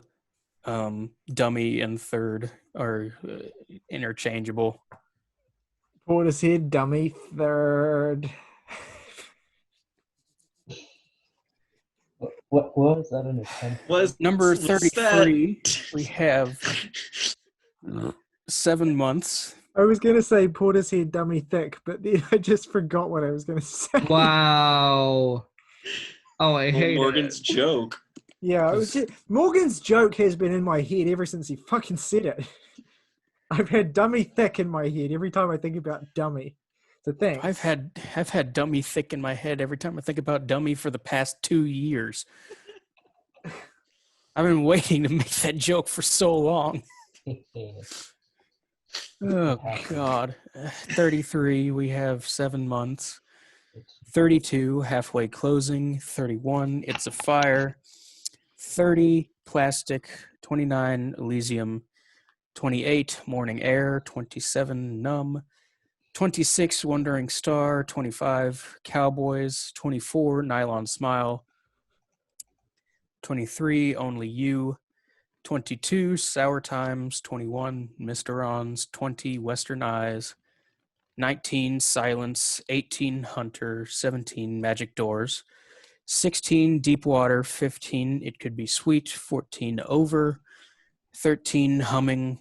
12 pedestal, 11 small, 10 strangers, 9 the rip, 8 biscuit, 7 undenied, 6 glory box, 5 threads, 4 all mine, 3 we carry on, 2 roads, and 1 machine gun. We had 2 of the same placements, actually. Interesting. We did know about the first one, though. Yes, but it's not like we changed it. Yeah. Sick. Well, that was awesome. So yeah, Portishead, after third, Portishead dropped the SOS single at some point for charity, I believe. God, I should know this. Yeah, My I believe it was like Portishead a history senator is. had been murdered or something. Oh, I it was believe. probably for after the Joe Cox murder. That's was it. probably There we go. Well, why it was I released. They sang a song for a murder? well, it- Joe Cox was a prominent politician in Britain for Labour who was stabbed by an idiot, and it was this whole big deal, as it should be. Yeah, and I can't remember if the SOS single was commissioned for the film and then released for charity, or the other way around. As in made for charity and then put on the film. I imagine it was a combination of both. They also had another standalone single was released shortly after third called "Chase the Tear," which is Yes. a very good song that I actually was should it- have put. I should have put on my list actually. But what's Yeah, I should have interesting? too, but I haven't listened to it as What's much as any of interesting- the others. What's interesting is that after third, the band seemed to indicate, or specifically Jeff Barrow indicated, the band were quite keen to keep the momentum up and write some new music and make a fourth record. And to the point where I believe it was announced that they were working on it, and that an album could arrive as soon as 2010. And then eventually it just never happened. And I don't really know why, to be honest. It's been 12 years. Yeah. I mean, Come it was 11 since Dummy, so there's like a thread of hope, but Yeah. like, I mean, it seems that's like about all we have. yeah, it seems like I mean, I think that Jeff Barrow is still kind of musically involved. I think he does score work, and I think Adrian Utley does do music work as well.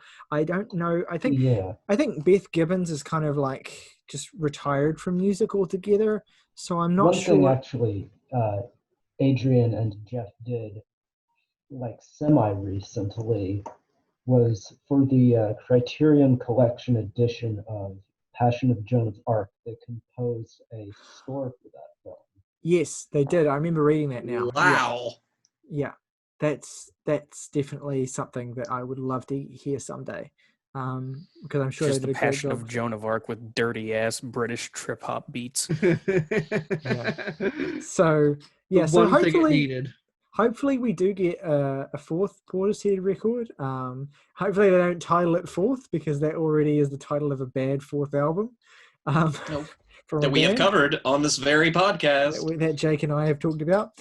But yeah, I would love to see another Portishead record before I die, before the world gets consumed. So please try and make that happen if possible. And on that note, Will it into existence.